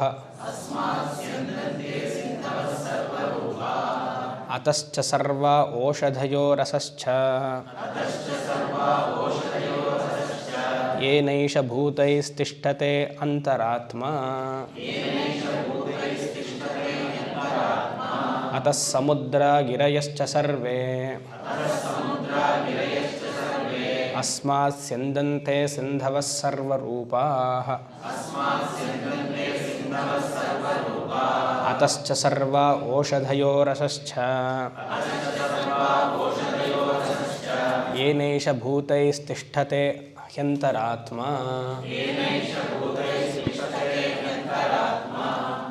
ಈ ಸನ್ಯಾಸಿಗಳೆಲ್ಲ ಈ ವಪನ ಮಾಡಿಸ್ಕೊಳ್ತಾರಲ್ಲ, ವಪನ ಅಂದರೆ ಶೇವಿಂಗ್, ತಿಂಗಳಿಗೆ 2 ತಿಂಗಳಿಗೆ ಒಂದು ಸತಿ ಮಾಡಿಸ್ಕೊಳ್ಬೇಕು ಹುಣ್ಣಿಮೆಗೆ. ಇವಾಗ ಶುದ್ಧತೆ, ಅಸೈಡ್ ನೋಟ್, ಇದೇನು ಮುಂಡಕ ಉಪನಿಷತ್ತಲ್ಲಿಲ್ಲ, ಶುದ್ಧತೆಗೆ ಹೇಳ್ತಾ ಇದ್ದೀನಿ. ಮಠದಲ್ಲೆಲ್ಲ ಹೇಗೆ ನಡೆಯುತ್ತೆ ಅಂತ. ಮೊನ್ನೆ ಪೂರಿಗೆ ಹೋಗಿದ್ದಾಗ ಅಲ್ಲಿ ಪೂರಿ ಶಂಕರಾಚಾರ್ಯನ ಭೇಟಿ ಮಾಡಿದ್ವಿ. ಅವತ್ತು ಹುಣ್ಣಿಮೆ ಆಗಿತ್ತು, ಜನವರಿ 6ನೇ ತಾರೀಕು. ಅವ್ರಿಗೆ ವಪನವನ್ನು ಮಾಡಿ ಆಮೇಲೆ ನಾವು ಲೈನಾಗಿದ್ದು ಎಲ್ಲ ನಿಂತಿದ್ವಿ. ಒಬ್ಬೊಬ್ಬರಿಗೆ ಎಲ್ಲ ಮಾಡಿಸ್ಕೊಂಡು ಬಂದ್ವಿ. ಫಸ್ಟ್ ಟೈಮ್ ನಾನು ನೋಡಿದ್ವಿ ಯತಿಗಳಿಗೆ ಹೇಗಾಗತ್ತೆ ಅಂತ, ಅಂದರೆ ಮಠಾಧಿಪತಿಗಳಿಗೂ ನಮಗೂ ವ್ಯತ್ಯಾಸ ಹೇಗೆ ಅಂತ. ಅವನು ಬಾಬಾ ಕಚ್ಚೆ ಪಚ್ಚೆ ಎಲ್ಲ ಉಟ್ಕೊಂಡು ಚೆನ್ನಾಗೆಲ್ಲ ಮಾಡಿ ಪ್ರಾರ್ಥನೆಯನ್ನು ಮಾಡ್ತಾನೆ ಒಂದು 20 ನಿಮಿಷ. ನನಗೆ ಭಾಗ್ಯ ಸಿಕ್ಕಿದೆ, ನಿಮಗೆಲ್ಲ ಶರೀರವನ್ನು ಮುಟ್ತಿದ್ದೀನಿ, ನೀವು ನಮ್ಮನ್ನು ಕಾಪಾಡಬೇಕು, ನಮ್ಮ ವಂಶವನ್ನು ಉದ್ಧಾರ ಮಾಡಬೇಕು, ಇದೆಲ್ಲ ಹೀಗೆ ನಡೆಯುತ್ತೆ. ಆಮೇಲೆ ಗೊತ್ತಿಲ್ಲದೆ ನಿಮ್ಮ ಶರೀರದ ಮೇಲೆ ಬ್ಲೇಡ್ ಹಾಕಬೇಕು, ಅದಕ್ಕೆ ಕ್ಷಮಿಸ್ಬಿಡಿ. ಅವನ ಭಾಷೆಯಲ್ಲಿ ಹೇಳ್ತಾನೆ, ಒರಿಯಾ ಭಾಷೆಯಲ್ಲಿ ಹೇಳ್ತಿದ್ದ, ಒಡಿಸ್ಸಾ ಭಾಷೆಯಲ್ಲಿ. 20 ನಿಮಿಷ ಪ್ರಾರ್ಥನೆ. ಟೈಮ್ ಆಯ್ತಪ್ಪ ಮಾಡೋದಿಲ್ಲ, 20 ನಿಮಿಷ ಪ್ರಾರ್ಥನೆ. ಆಮೇಲೆ ಗೊತ್ತಿಲ್ಲದೆ ಹೀಗೆ ಮಾಡಿಬಿಡ್ತೀವಿ ನಿಮ್ಮನ್ನ, ಅದು ನೀವು ತಪ್ಪು ತಿಳಿಬಾರ್ದು, ಕ್ಷಮಿಸ್ಬೇಕು, ಅಷ್ಟೆಲ್ಲ ಪ್ರಾರ್ಥನೆ ಮಾಡಿಬಿಡ್ತಾನೆ. ಎಲ್ಲ ಪ್ರಾರ್ಥನೆಯನ್ನು ಮಾಡಿ ಅದು ದರ್ಬೆ ಜ್ಯೂಸ್ ತಂದಿರ್ತಾರೆ ಒಂದಿಷ್ಟು ಲೋಟದಲ್ಲಿ, ಮೈಗೆಲ್ಲ ಹಚ್ಕೊಳ್ತಾನೆ, ನಮಗೆಲ್ಲ ಹಚ್ತಾನೆ, ಅಶುದ್ಧತೆ ಆಗಬಾರ್ದು ಅಂತ. ಪೂರ್ತಿ ಮೈ ಪೂರ್ತಿ ಹಚ್ಚಿ ಅವನು ಹಚ್ಕೊಂಡು ಆಮೇಲೆ ನಿಧಾನಕ್ಕೆ ಶುರು ಮಾಡೋದು 20 ನಿಮಿಷ ಶ್ರೀರಾಮ್ ಜಯರಾಮ್ ಜೈ ಜಯರಾಮ್ ಹೇಳ್ತಾ ಮಾಡ್ತಾನೆ. ಅದು ನಮಗೆ 20 ನಿಮಿಷವೂ ಕೇಳ್ತಾ ಇರ್ತೀವಿ, ಅವನು ಹೇಳ್ತಾ ಇರ್ತಾನೆ. ಅದಾದಮೇಲೆ ಅದೆಲ್ಲ ಆದಮೇಲೆ ಮತ್ತೆ ಮಸಾಜ್ ಮಾಡೋದು ಅಂತ ಇರುತ್ತೆ. ಅದು ಒಬ್ಬೊಬ್ಬರು ಒಂದೊಂದು ಸತಿ. ಆಮೇಲೆ ಇದೆಲ್ಲ ಹಾಕೊಳ್ಳೋಗಿಲ್ಲ, ಏನು ಈ ಆಫ್ಟರ್ ಶೇವ್ ಎಲ್ಲ ಇರುತ್ತಲ್ಲ ಅದೆಲ್ಲ ನಿಷಿದ್ಧವೇ. ಆಮೇಲೆ ಒಂದು ಸ್ಫಟಿಕದ ಕಲ್ಲು ಇಟ್ಕೊಂಡಿರ್ತಾನೆ, ಅದನ್ನು ತೆಗೆದು ಪೂರ್ತಿ ಇದು ಮಾಡ್ತಾನೆ. ಪೂರಿ ಶಂಕರಾಚಾರ್ಯರಿಗೆ ಇದು ಕ್ರೀಮ್ ಹಾಕಲಿಲ್ಲ, ಬರೀ ಬಿಸಿನೀರಲ್ಲೇ ಅಂತ ಅವ್ರು ಮಾಡೋದು.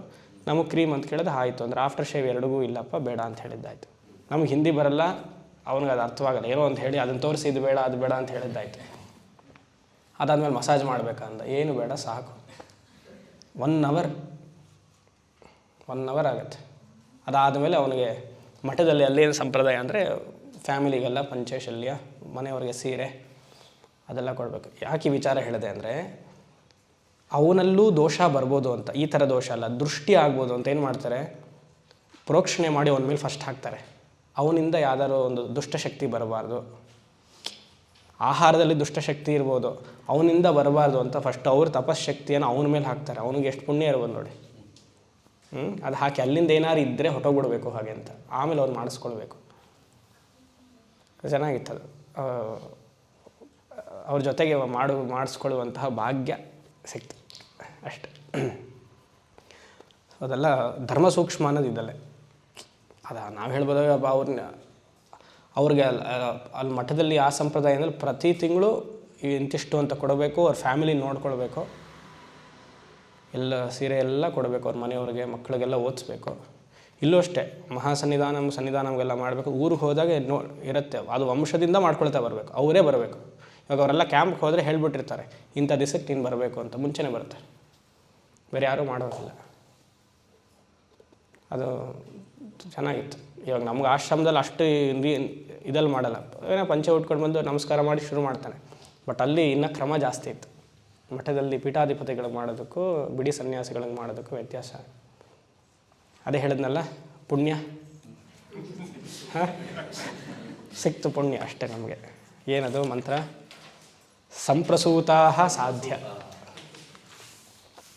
ಅಷ್ಟೆ. ಸರಿ.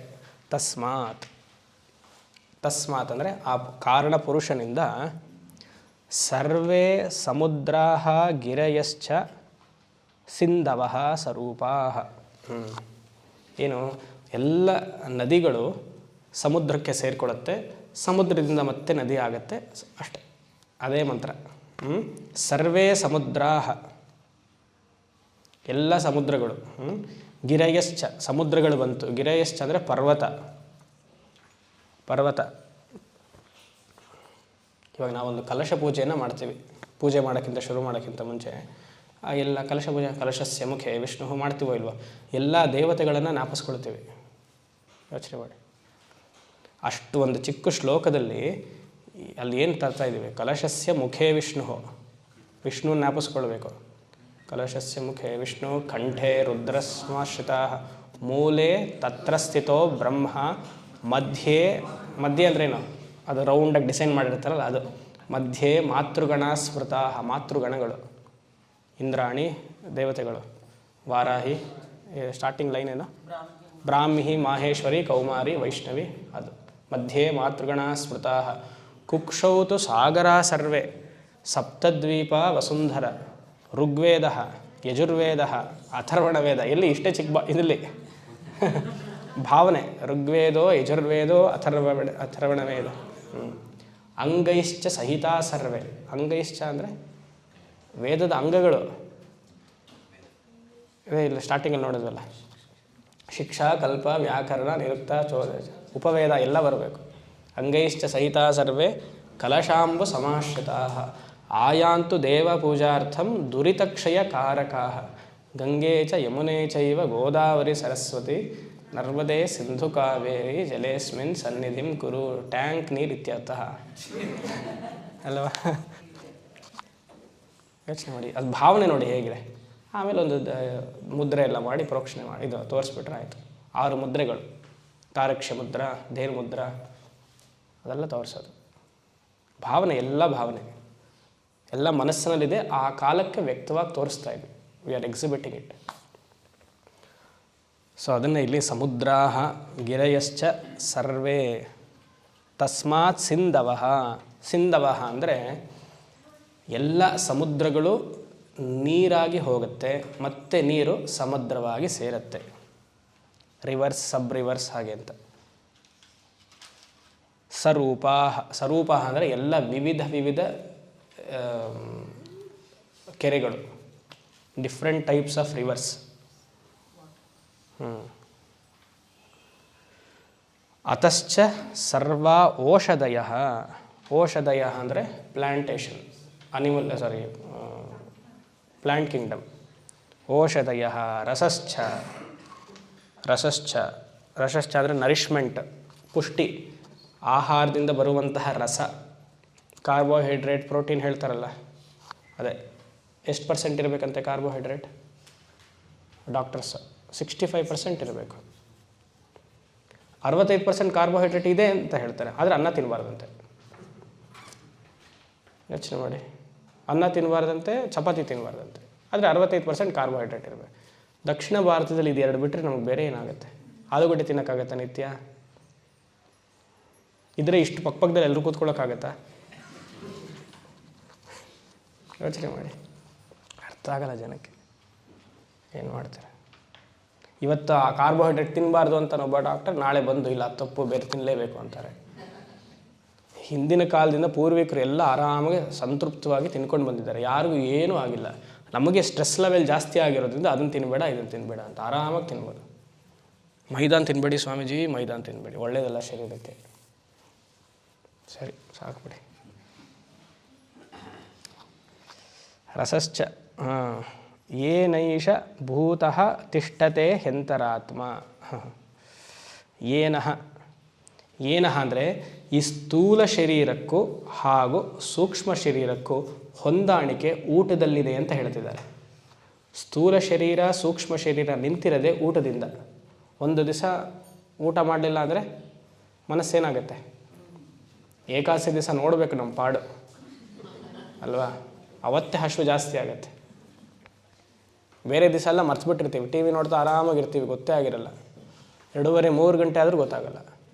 ಏಕಾದಶಿ ದಿವಸ ಊಟ ಮಾಡಲು ಬೆಳಗ್ಗೆಯಿಂದ ಹೊಟ್ಟೆ ನೋವು, ತಲೆನೋವು. ಅದರೇನಾಯಿತು? ಹೊರಗಿರುವಂತಹ ಆಹಾರ ಶರೀರದ ಪುಷ್ಟಿ ಜೊತೆಗೆ ಮಾನಸಿಕ ಪುಷ್ಟಿಯನ್ನು ಕೊಡುತ್ತೆ. ಎಕ್ಸ್ಟರ್ನಲ್ ಫುಡ್, ಸ್ಥೂಲವಾದ ಅನ್ನ ಮಾನಸಿಕವಾದ ಸೂಕ್ಷ್ಮವಾದ ಶರೀರವನ್ನು ಪುಷ್ಟಿ ಮಾಡುತ್ತೆ. ಇದಕ್ಕೇನು ಲಾಜಿಕ್ ಹೇಳ್ತೀರಾ ನೋಡಿ. ಎರಡು ಸೇರಿಕೊಂಡಿರೋದ್ರಿಂದ, ಅನ್ನಮಯ ಮನೋಮಯ ಕೋಶ ಸೇರಿರೋದ್ರಿಂದ, ಪ್ರಾಣಮಯವೂ ಮಧ್ಯದಲ್ಲಿರೋದ್ರಿಂದ ಪ್ರತಿಯೊಂದು ಆಹಾರವು ಪುಷ್ಟಿ. ಇಲ್ಲಿ ಏನೈಷ ಭೂತೈಸ್ತಿಷ್ಠತೆ ಹೆಂತರಾತ್ಮ ಅಂದರೆ ಸ್ಥೂಲ ಶರೀರ ಸೂಕ್ಷ್ಮ ಶರೀರ ಎರಡೂ ಒಟ್ಟಿಗೆ ಇರಬೇಕು ಅಂದರೆ ಅನ್ನ ತುಂಬ ಇಂಪಾರ್ಟೆಂಟ್. ರಸಶ್ಚ ಅಷ್ಟೇ. ತತ್ವಬೋಧದಲ್ಲಿ ನೋಡಿದರೆ ಅನ್ನ ರಸೇನ ಭೂತ್ವ ಜ್ಞಾಪಕ ಇರಬೇಕು. ಕಮ್ಮಿ ಊಟ ನ್ಯೂಟ್ರಿಷನ್ ಕಮ್ಮಿ, ಜಾಸ್ತಿ ಊಟ ನ್ಯೂಟ್ರಿಷನ್ ಜಾಸ್ತಿ, ಅಷ್ಟೇ. ಇದರಲ್ಲಿ ತತ್ವ ಇಲ್ಲ, ಅದಕ್ಕೆ ಬೇಗ ಹೋಗೋಣ. ಎಲ್ಲ ಬಂತು ಅಂತ ಬೇಸಿಕಲಿ. ನೀರೆಲ್ಲ ಸಮುದ್ರವಾಯಿತು, ಆಮೇಲೆ ಔಷಧಯ, ಆಮೇಲೆ ರಸ, ಅಷ್ಟೆ. ಕ್ರಿಯೇಷನಲ್ಲಿ ಸೃಷ್ಟಿಯಲ್ಲಿ ನಮಗೆ ಅಷ್ಟಿದಿಲ್ಲ. ಏನು ಶಂಕರರು ಇದಕ್ಕೆಲ್ಲ ವ್ಯಾಖ್ಯಾನವನ್ನೇ ಮಾಡಿಲ್ಲ, ಎಲ್ಲ 2 ಲೈನು ಅಷ್ಟೆ. ಇದಕ್ಕೆ ಜಸ್ಟಿಸ್ ಮಾಡಬೇಕು ಹಾಗೆ ಅಂತ ಏನೋ ಬರೆದ್ಬಿಟ್ಟು ಮುಗಿಸ್ಬಿಡ್ತಾರೆ. ಈಗ ಇರುತ್ತೆ ಕೊನೆಯದಕ್ಕೆ, ಇದಕ್ಕೆ ದೊಡ್ಡ ಭಾಷೆ ಇದೆ. ಸರಿ. ಪುರುಷ ಏವೇದಂ ವಿಶ್ವಂ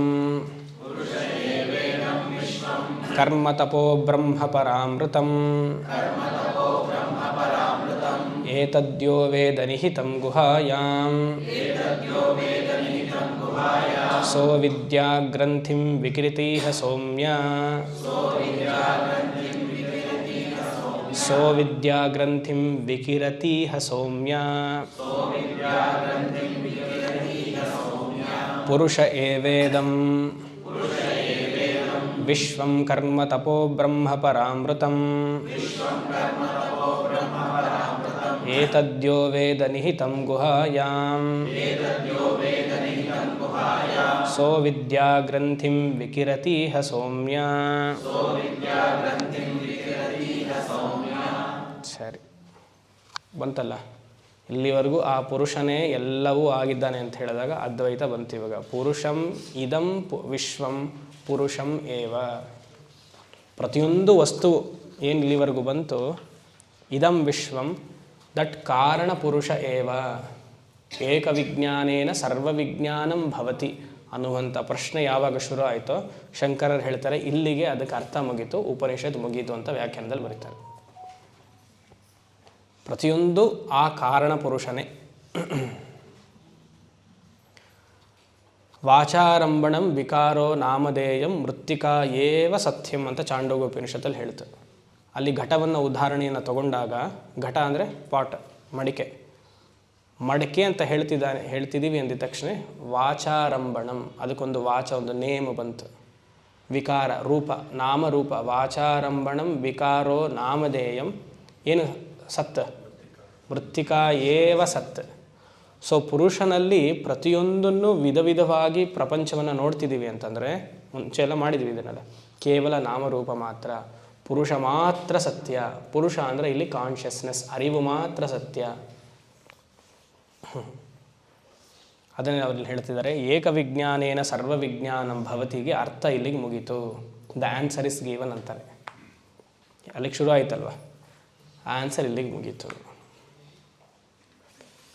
ಮತ್ತು ಏನು ಈ ಪ್ರಪಂಚ ಎಲ್ಲ ಆದರೂ ಕಾಣ್ತಿದೆಯಲ್ಲ, ಎಷ್ಟೇ ಹೇಳಿದ್ರು ಪ್ರಪಂಚ ಇಲ್ಲ ಇಲ್ಲ ಅಂತಂದ್ರೂ ಏನು ಹೇಳ್ತೀವಿ, ಅದು ಇದೇನು ಪ್ರಪಂಚ ಇದೆಯಲ್ಲ ಮತ್ತು ಸ್ವಾಮೀಜಿ ಏನು ಇಲ್ಲ ಅಂತ ಹೇಳಿದ್ಮೇಲೂ ಇದಿದೆಯಲ್ಲ ಅಂದರೆ there is no world apart from Brahman ಅಂತ ಹೇಳಿದ್ಮೇಲೂ ಮತ್ತು ಇದೆಯಲ್ಲ ಅಂದರೆ ಅದಕ್ಕೇನು ಹೇಳಬೇಕು, ಶ್ರುತಿ ಒಂದು ಮತ್ತೆ ಒಂದು ಕತೆ ಕಟ್ಟಬೇಕು. ಕರ್ಮ ತಪಃ ಬ್ರಹ್ಮ. ನೀವು ಸೃಷ್ಟಿ ನೋಡ್ತಿದ್ದೀರಿ ಅಂತಂದರೆ ಅದು ಕೇವಲ ಕರ್ಮಕ್ಷಯಕ್ಕೋಸ್ಕರ, ನಾವು ಮಾಡಿರುವಂತಹ ಕರ್ಮವನ್ನು ಅನುಭವಿಸೋಕ್ಕೋಸ್ಕರ ಈ ಪ್ರಪಂಚ, ಬೇರೆ ಯಾವುದೂ ಅಲ್ಲ.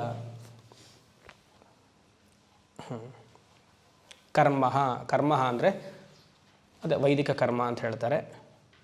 ತಪಃ ಅಂದರೆ ಎಲ್ಲ ರೀತಿಯಾದ ನಿಯಮಗಳು, ಡಿಸಿಪ್ಲಿನ್ ಅಂತ ಹಾಕೊಳ್ಳಿ, ಡಿಸಿಪ್ಲಿನ್. ಇಲ್ಲಿ ಭಾಷ್ಯದ ಪ್ರಕಾರ ಕರ್ಮ ಈಸ್ ಈಕ್ವಲ್ ಟು ವೈದಿಕ ಕರ್ಮ, ಕರ್ಮ ಅನ್ನುವ ಪದಕ್ಕೆ ತಪ ಹಾಗೆ ಕರ್ಮ ಫಲ ಅಂತ ಹೇಳ್ತಾರೆ. ಕರ್ಮ ಹಾಗೂ ಕರ್ಮಫಲ ಇದು ಸೆಕೆಂಡ್ರಿ ಮೀನಿಂಗು. ಇಲ್ಲ ಇದೆ ಅಂತ ಒಪ್ಕೊಂಡ್ಮೇಲೂ ವ್ಯವಹಾರದಲ್ಲಿ ಕಾಣಿಸ್ತಾ ಇದೆ ಅಂತಂದರೆ ಕೇವಲ ಕರ್ಮ ಎಕ್ಸಾಕ್ಷನ್ಗೆ ಮಾತ್ರ ಇರೋದು. ಕರ್ಮ ತಪೋ ಬ್ರಹ್ಮ ಪರಾಮೃತಂ. ಯಾರು ಪರ ಅಮೃತಂ, ಆ ಪರ ಅಮೃತ ಬ್ರಹ್ಮವನ್ನು ಯಾರು ಸತ್ ಅಂತ ತಿಳಿತಾರೋ, ಕಾಣ್ತಿರೋದೆಲ್ಲ ಮಿಥ್ಯಾ ಅಂತ ತಿಳಿತಾರೋ,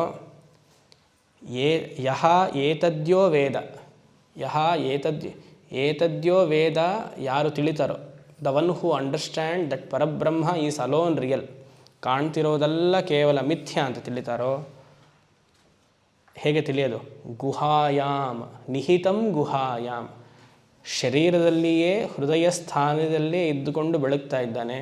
ಈ ರೀತಿಯಾಗಿ ಯಾರು ಅರ್ಥ ಮಾಡ್ಕೊಳ್ತಾರೋ ಸಹ ವಿದ್ಯಾಗ್ರಂಥಿಂ ವಿಕಿರಿತ ಹೇ ಸೌಮ್ಯ.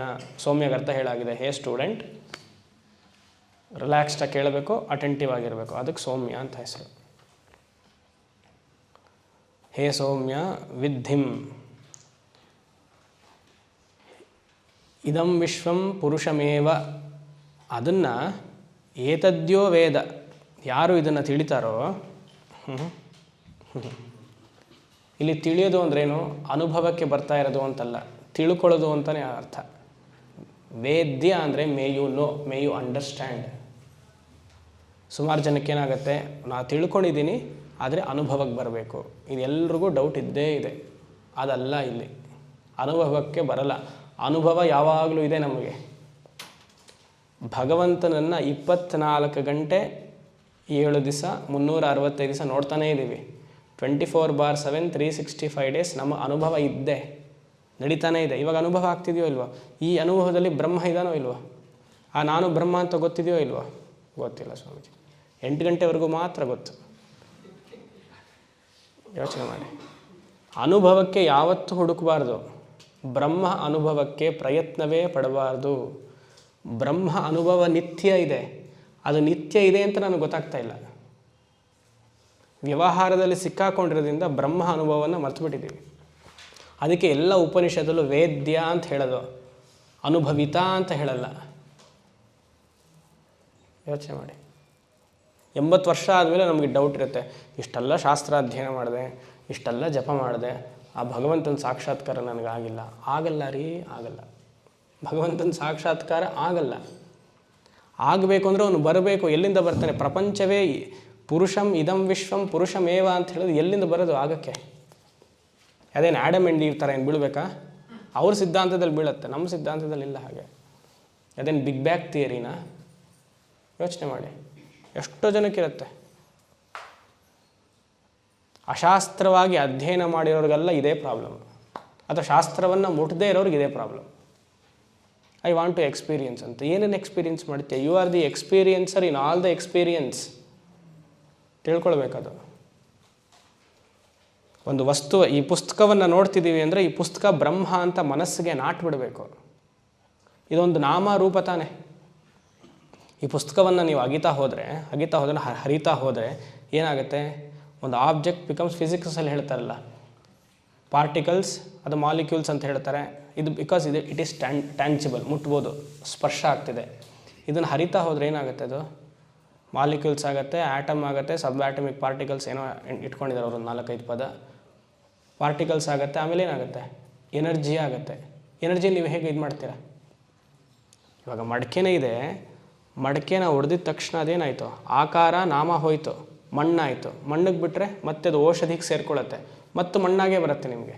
ಅದನ್ನು ನೀವು ಇಲ್ಲ ಅಂತ ಮಾಡೋಕ್ಕೆ ಆಗಲ್ಲ, ಮಣ್ಣನ್ನು ಇಲ್ಲ ಅಂತ ಹೇಳೋಕ್ಕೆ ಆಗಲ್ಲ. ಯಾವಾಗಲೂ ಒಂದು ಎನರ್ಜಿ ಫಾರ್ಮಲ್ಲೇ ಇರುತ್ತೆ ಅದು. ಅದು ಸತ್. ಪುಸ್ತಕ ನೋಡ್ತಿದ್ದೀನಿ ಅಂದರೆ ನಿರ್ಗುಣವಾಗಿ ಬ್ರಹ್ಮ ಇಲ್ಲಿ ಆಧಾರವಾಗಿದ್ದಾನೆ.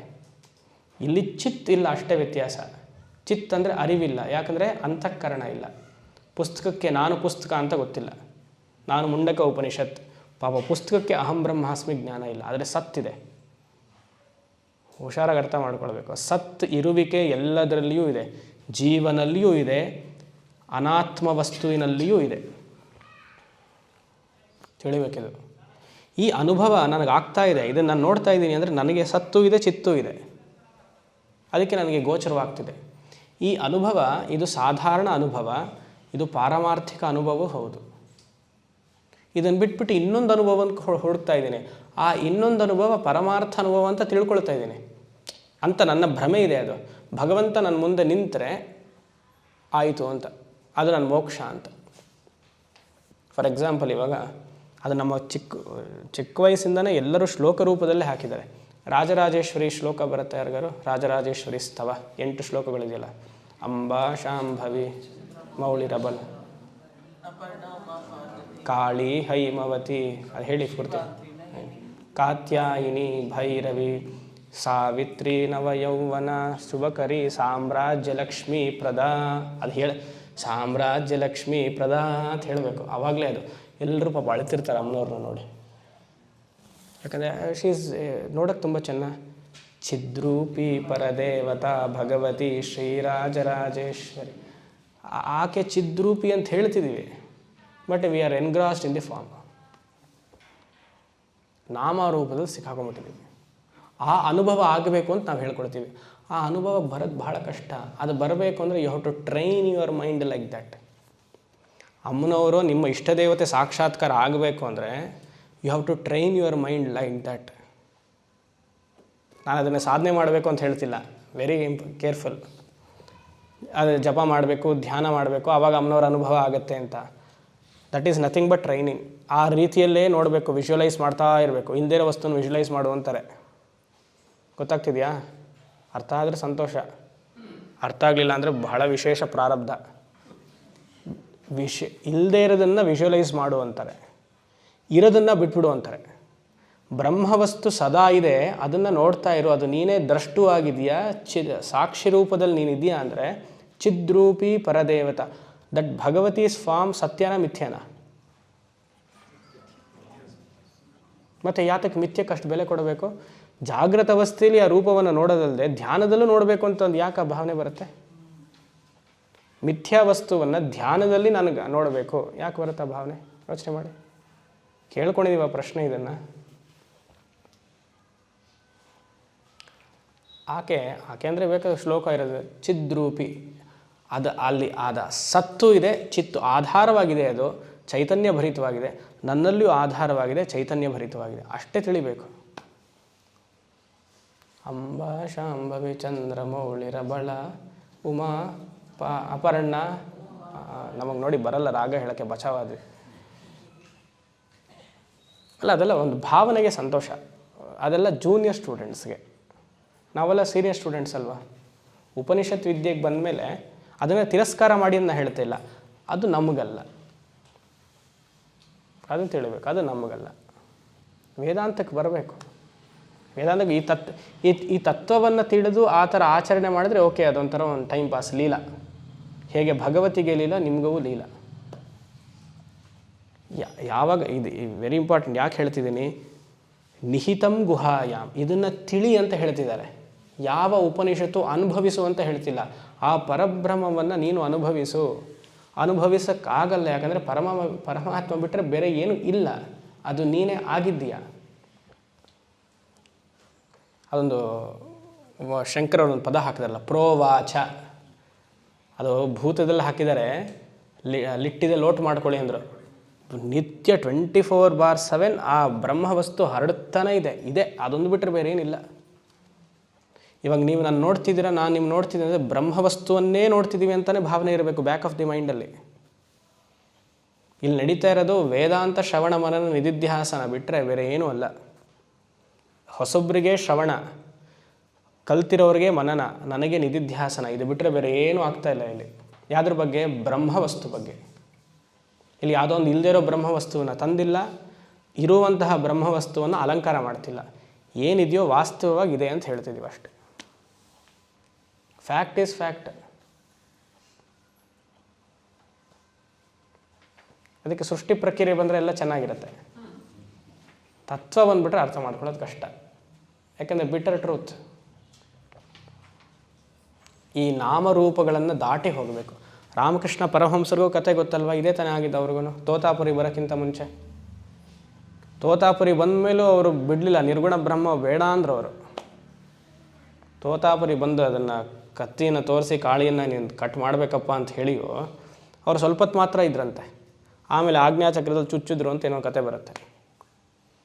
ಅವ್ರು ಹೇಳಿದ್ರು, I prefer to be in bhava samadhi alone. May be ಅದು ಒಂದು ಅವತಾರಕ್ಕೆ ಬಂದರು. ಅದು ಸರ್ಟೆನ್ ಸೆಕ್ಟ್ ಆಫ್ ಪೀಪಲ್ಗೆ ಹಿ ವಾಂಟೆಡ್ ಟು ಗೈಡ್ ಅಷ್ಟೇ. ಅದು ಬಿಟ್ಟರೆ ಅದ್ರಲ್ಲಿ ತತ್ವ ಹುಡುಕೋಕ್ಕಾಗಲ್ಲ. ಯಾರು ಭಕ್ತರಿದ್ರೆ ಬೇಜಾರು ಮಾಡ್ಕೊಂಡ್ರೆ ಗೊತ್ತಿಲ್ಲ. ಅದು ನಮ್ಮ ಶಂಕರ ತತ್ವಕ್ಕೂ ಅದಕ್ಕೂ ಹೊಂದಾಣಿಕೆ ಬರಲ್ಲ. ಯೋಚನೆ ಮಾಡಿ. Very important. ಇದೆಲ್ಲ ಸೂಕ್ಷ್ಮ. ವಿದ್ಧಿ ವೇದ ಅಂತ ಹಾಕ್ತಿದ್ದಾರೆ. ನೋ ವಿದ್ ಟು ನೋ, ತಿಳಿಬೇಕಷ್ಟೆ. ತಿಳಿದು ಫುಲ್ ಸ್ಟಾಪ್ ಹಾಕಬೇಕು. ಅಲ್ಲಿ ಮತ್ತೇನೋ ಇಷ್ಟು ವರ್ಷ 40 ವರ್ಷ ನಾನು ವೇದಾಂತ ಅಧ್ಯಯನವನ್ನು ಮಾಡಿದ್ದೀನಿ, ನನಗೆ ಇವಾಗ ಅನುಭವ ಆಗಬೇಕು ಸ್ವಾಮೀಜಿ, ಅದೊಂದು ಆಗ್ಬಿಟ್ರೆ ಮುಗೀತು, ಜೀವನ್ ಮುಕ್ತ ನಾನು ಅಂತ. ಇದೆಯೋ ಇಲ್ವೋ? ಎಲ್ರಿಗೂ ಇರುತ್ತೆ. ಇವತ್ತಲ್ಲ, ನೀವು ಬದುಕಿರೋವರೆಗೂ ಅದನ್ನೇ ಇಟ್ಕೊಂಡಿರ್ತೀರ, ಅದನ್ನೇ ಪ್ರಬಲವಾಗಿ ಮಾಡಿರ್ತೀರ. ನಾನು ಪ್ರತಿ ಕ್ಲಾಸಲ್ಲೂ ಇದನ್ನೇ ಹೇಳ್ತಾ ಇರ್ತೀನಿ. ನನಗೂ ಗುರುದಶೆ ಇರೋವರೆಗೂ ಹೇಳ್ತೀನಿ, ಶನಿದಶೆ ಸಿಕ್ಕಿದ್ಮೇಲೆ ಅಷ್ಟೇ. ನೀವು ಗುರುದಶೆ ಇರೋವರೆಗೂ ಕೇಳ್ತಾನೆ ಇರ್ತೀರ. ನೋಡೋಕ್ಕೆ ಆ ಥರ ಭಾವನೆ ಆಲೋಚನೆನೇ ಇಟ್ಕೊಳ್ಬಾರ್ದು ನಾವು. ಇದು ತುಂಬ ದೊಡ್ಡ ಆಬ್ಸ್ಟಿಕಲ್ ವೇದಾಂತಕ್ಕೆ. ಮತ್ತೆ ಹೇಳ್ತಿದ್ದೀನಿ ಅಂತಲ್ಲ, it is a very big obstacle. To accept, to wait for a personal God realisation is a big obstacle in ವೇದಾಂತ.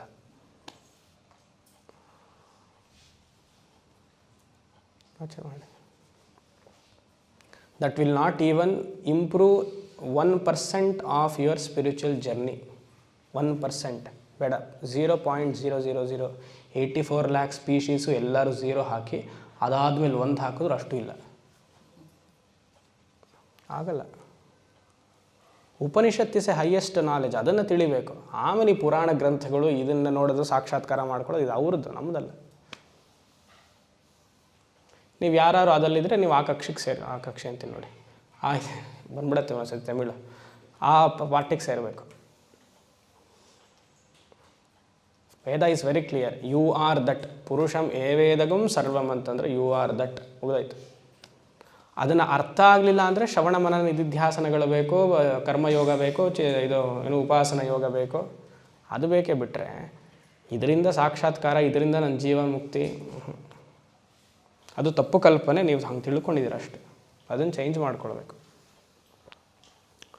ಸರಿ, ಯಾವಾಗ ಆಗುತ್ತೋ ಆಗಲಿ. ಅದಕ್ಕೆ ಸ್ವಾಮೀಜಿ ಎಲ್ಲ ವಿಧಿ ಭಗವಂತ ನೋಡ್ಕೊಳ್ತಾನೆ. ಮುಂದಿನ ಜನ್ಮಕ್ಕಾಗತ್ತೆ ಬಿಡಿ.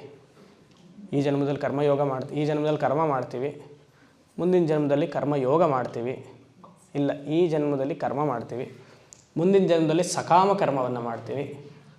ಬೇಡ, ಈ ಜನ್ಮದಲ್ಲಿ ಆಸ್ತಿಕರಾಗ್ತೀವಿ. ಹಾಗೆ ಬರೋಣ, ಈ ಜನ್ಮದಲ್ಲಿ ಆಸ್ತಿಕರಾಗ್ತೀವಿ, ಅದು ಬೇಡ.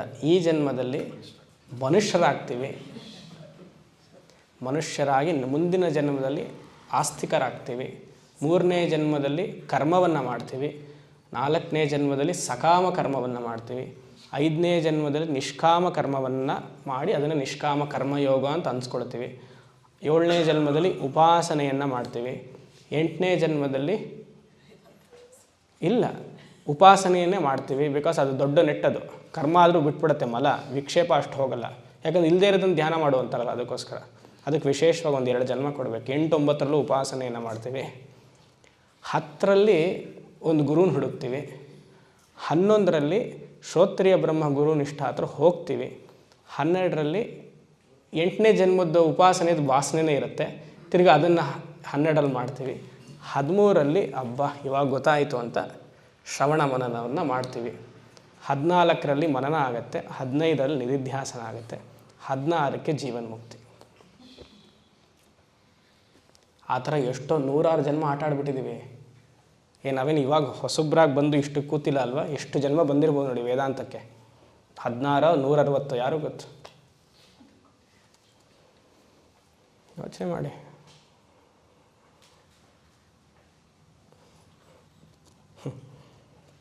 ಅದನ್ನು ಇಲ್ಲಿ ನಿಹಿತಂ ಗುಹಾಯ ತಂ ತ್ವಂ ವೇದ, ನಿನ್ನಲ್ಲಿಯೇ ಇದೆಯಪ್ಪ, ನಿನ್ನ ಹೃದಯದಲ್ಲಿಯೇ ಅದು ಪ್ರಕಾಶಗೊಳ್ಳುತ್ತಿದೆ. ಯಾವ ತೀರ್ಥಕ್ಷೇತ್ರಕ್ಕೂ ನೀನು ಹೋಗೋ ಅವಶ್ಯಕತೆ ಇಲ್ಲ. ಮುಂದಿನ ಮಂತ್ರವು ಅದೇ ಬರುತ್ತೆ, ಗುಹಾಚರಂ ಅಂತ. ಅದಕ್ಕೆ ಇಲ್ಲೇ ಉತ್ತರ ಕೊಡ್ತಾ ಇದ್ದೀನಿ. ನಿನ್ನ ಇರುವಂತಹ ಜಾಗದಲ್ಲಿಯೇ ಅದು ಬೆಳಗ್ತಾ ಇದೆ. ಮಧುರೈಗೆ ಹೋಗ್ಲಾ, ಕಾಶಿಗೆ ಹೋಗ್ಲಾ, ಅಲ್ಲಿಗೆ ಹೋಗ್ಲಾ, ಗಯಾಗೆ ಹೋಗ್ಲಾ, ಎಲ್ಲೂ ಹೋಗೋ ಅವಶ್ಯಕತೆ ಇಲ್ಲ. ಯಾವುದಕ್ಕೂ ಸ್ಪೆಂಡ್ ಮಾಡೋ ಅವಶ್ಯಕತೆ ಇಲ್ಲ.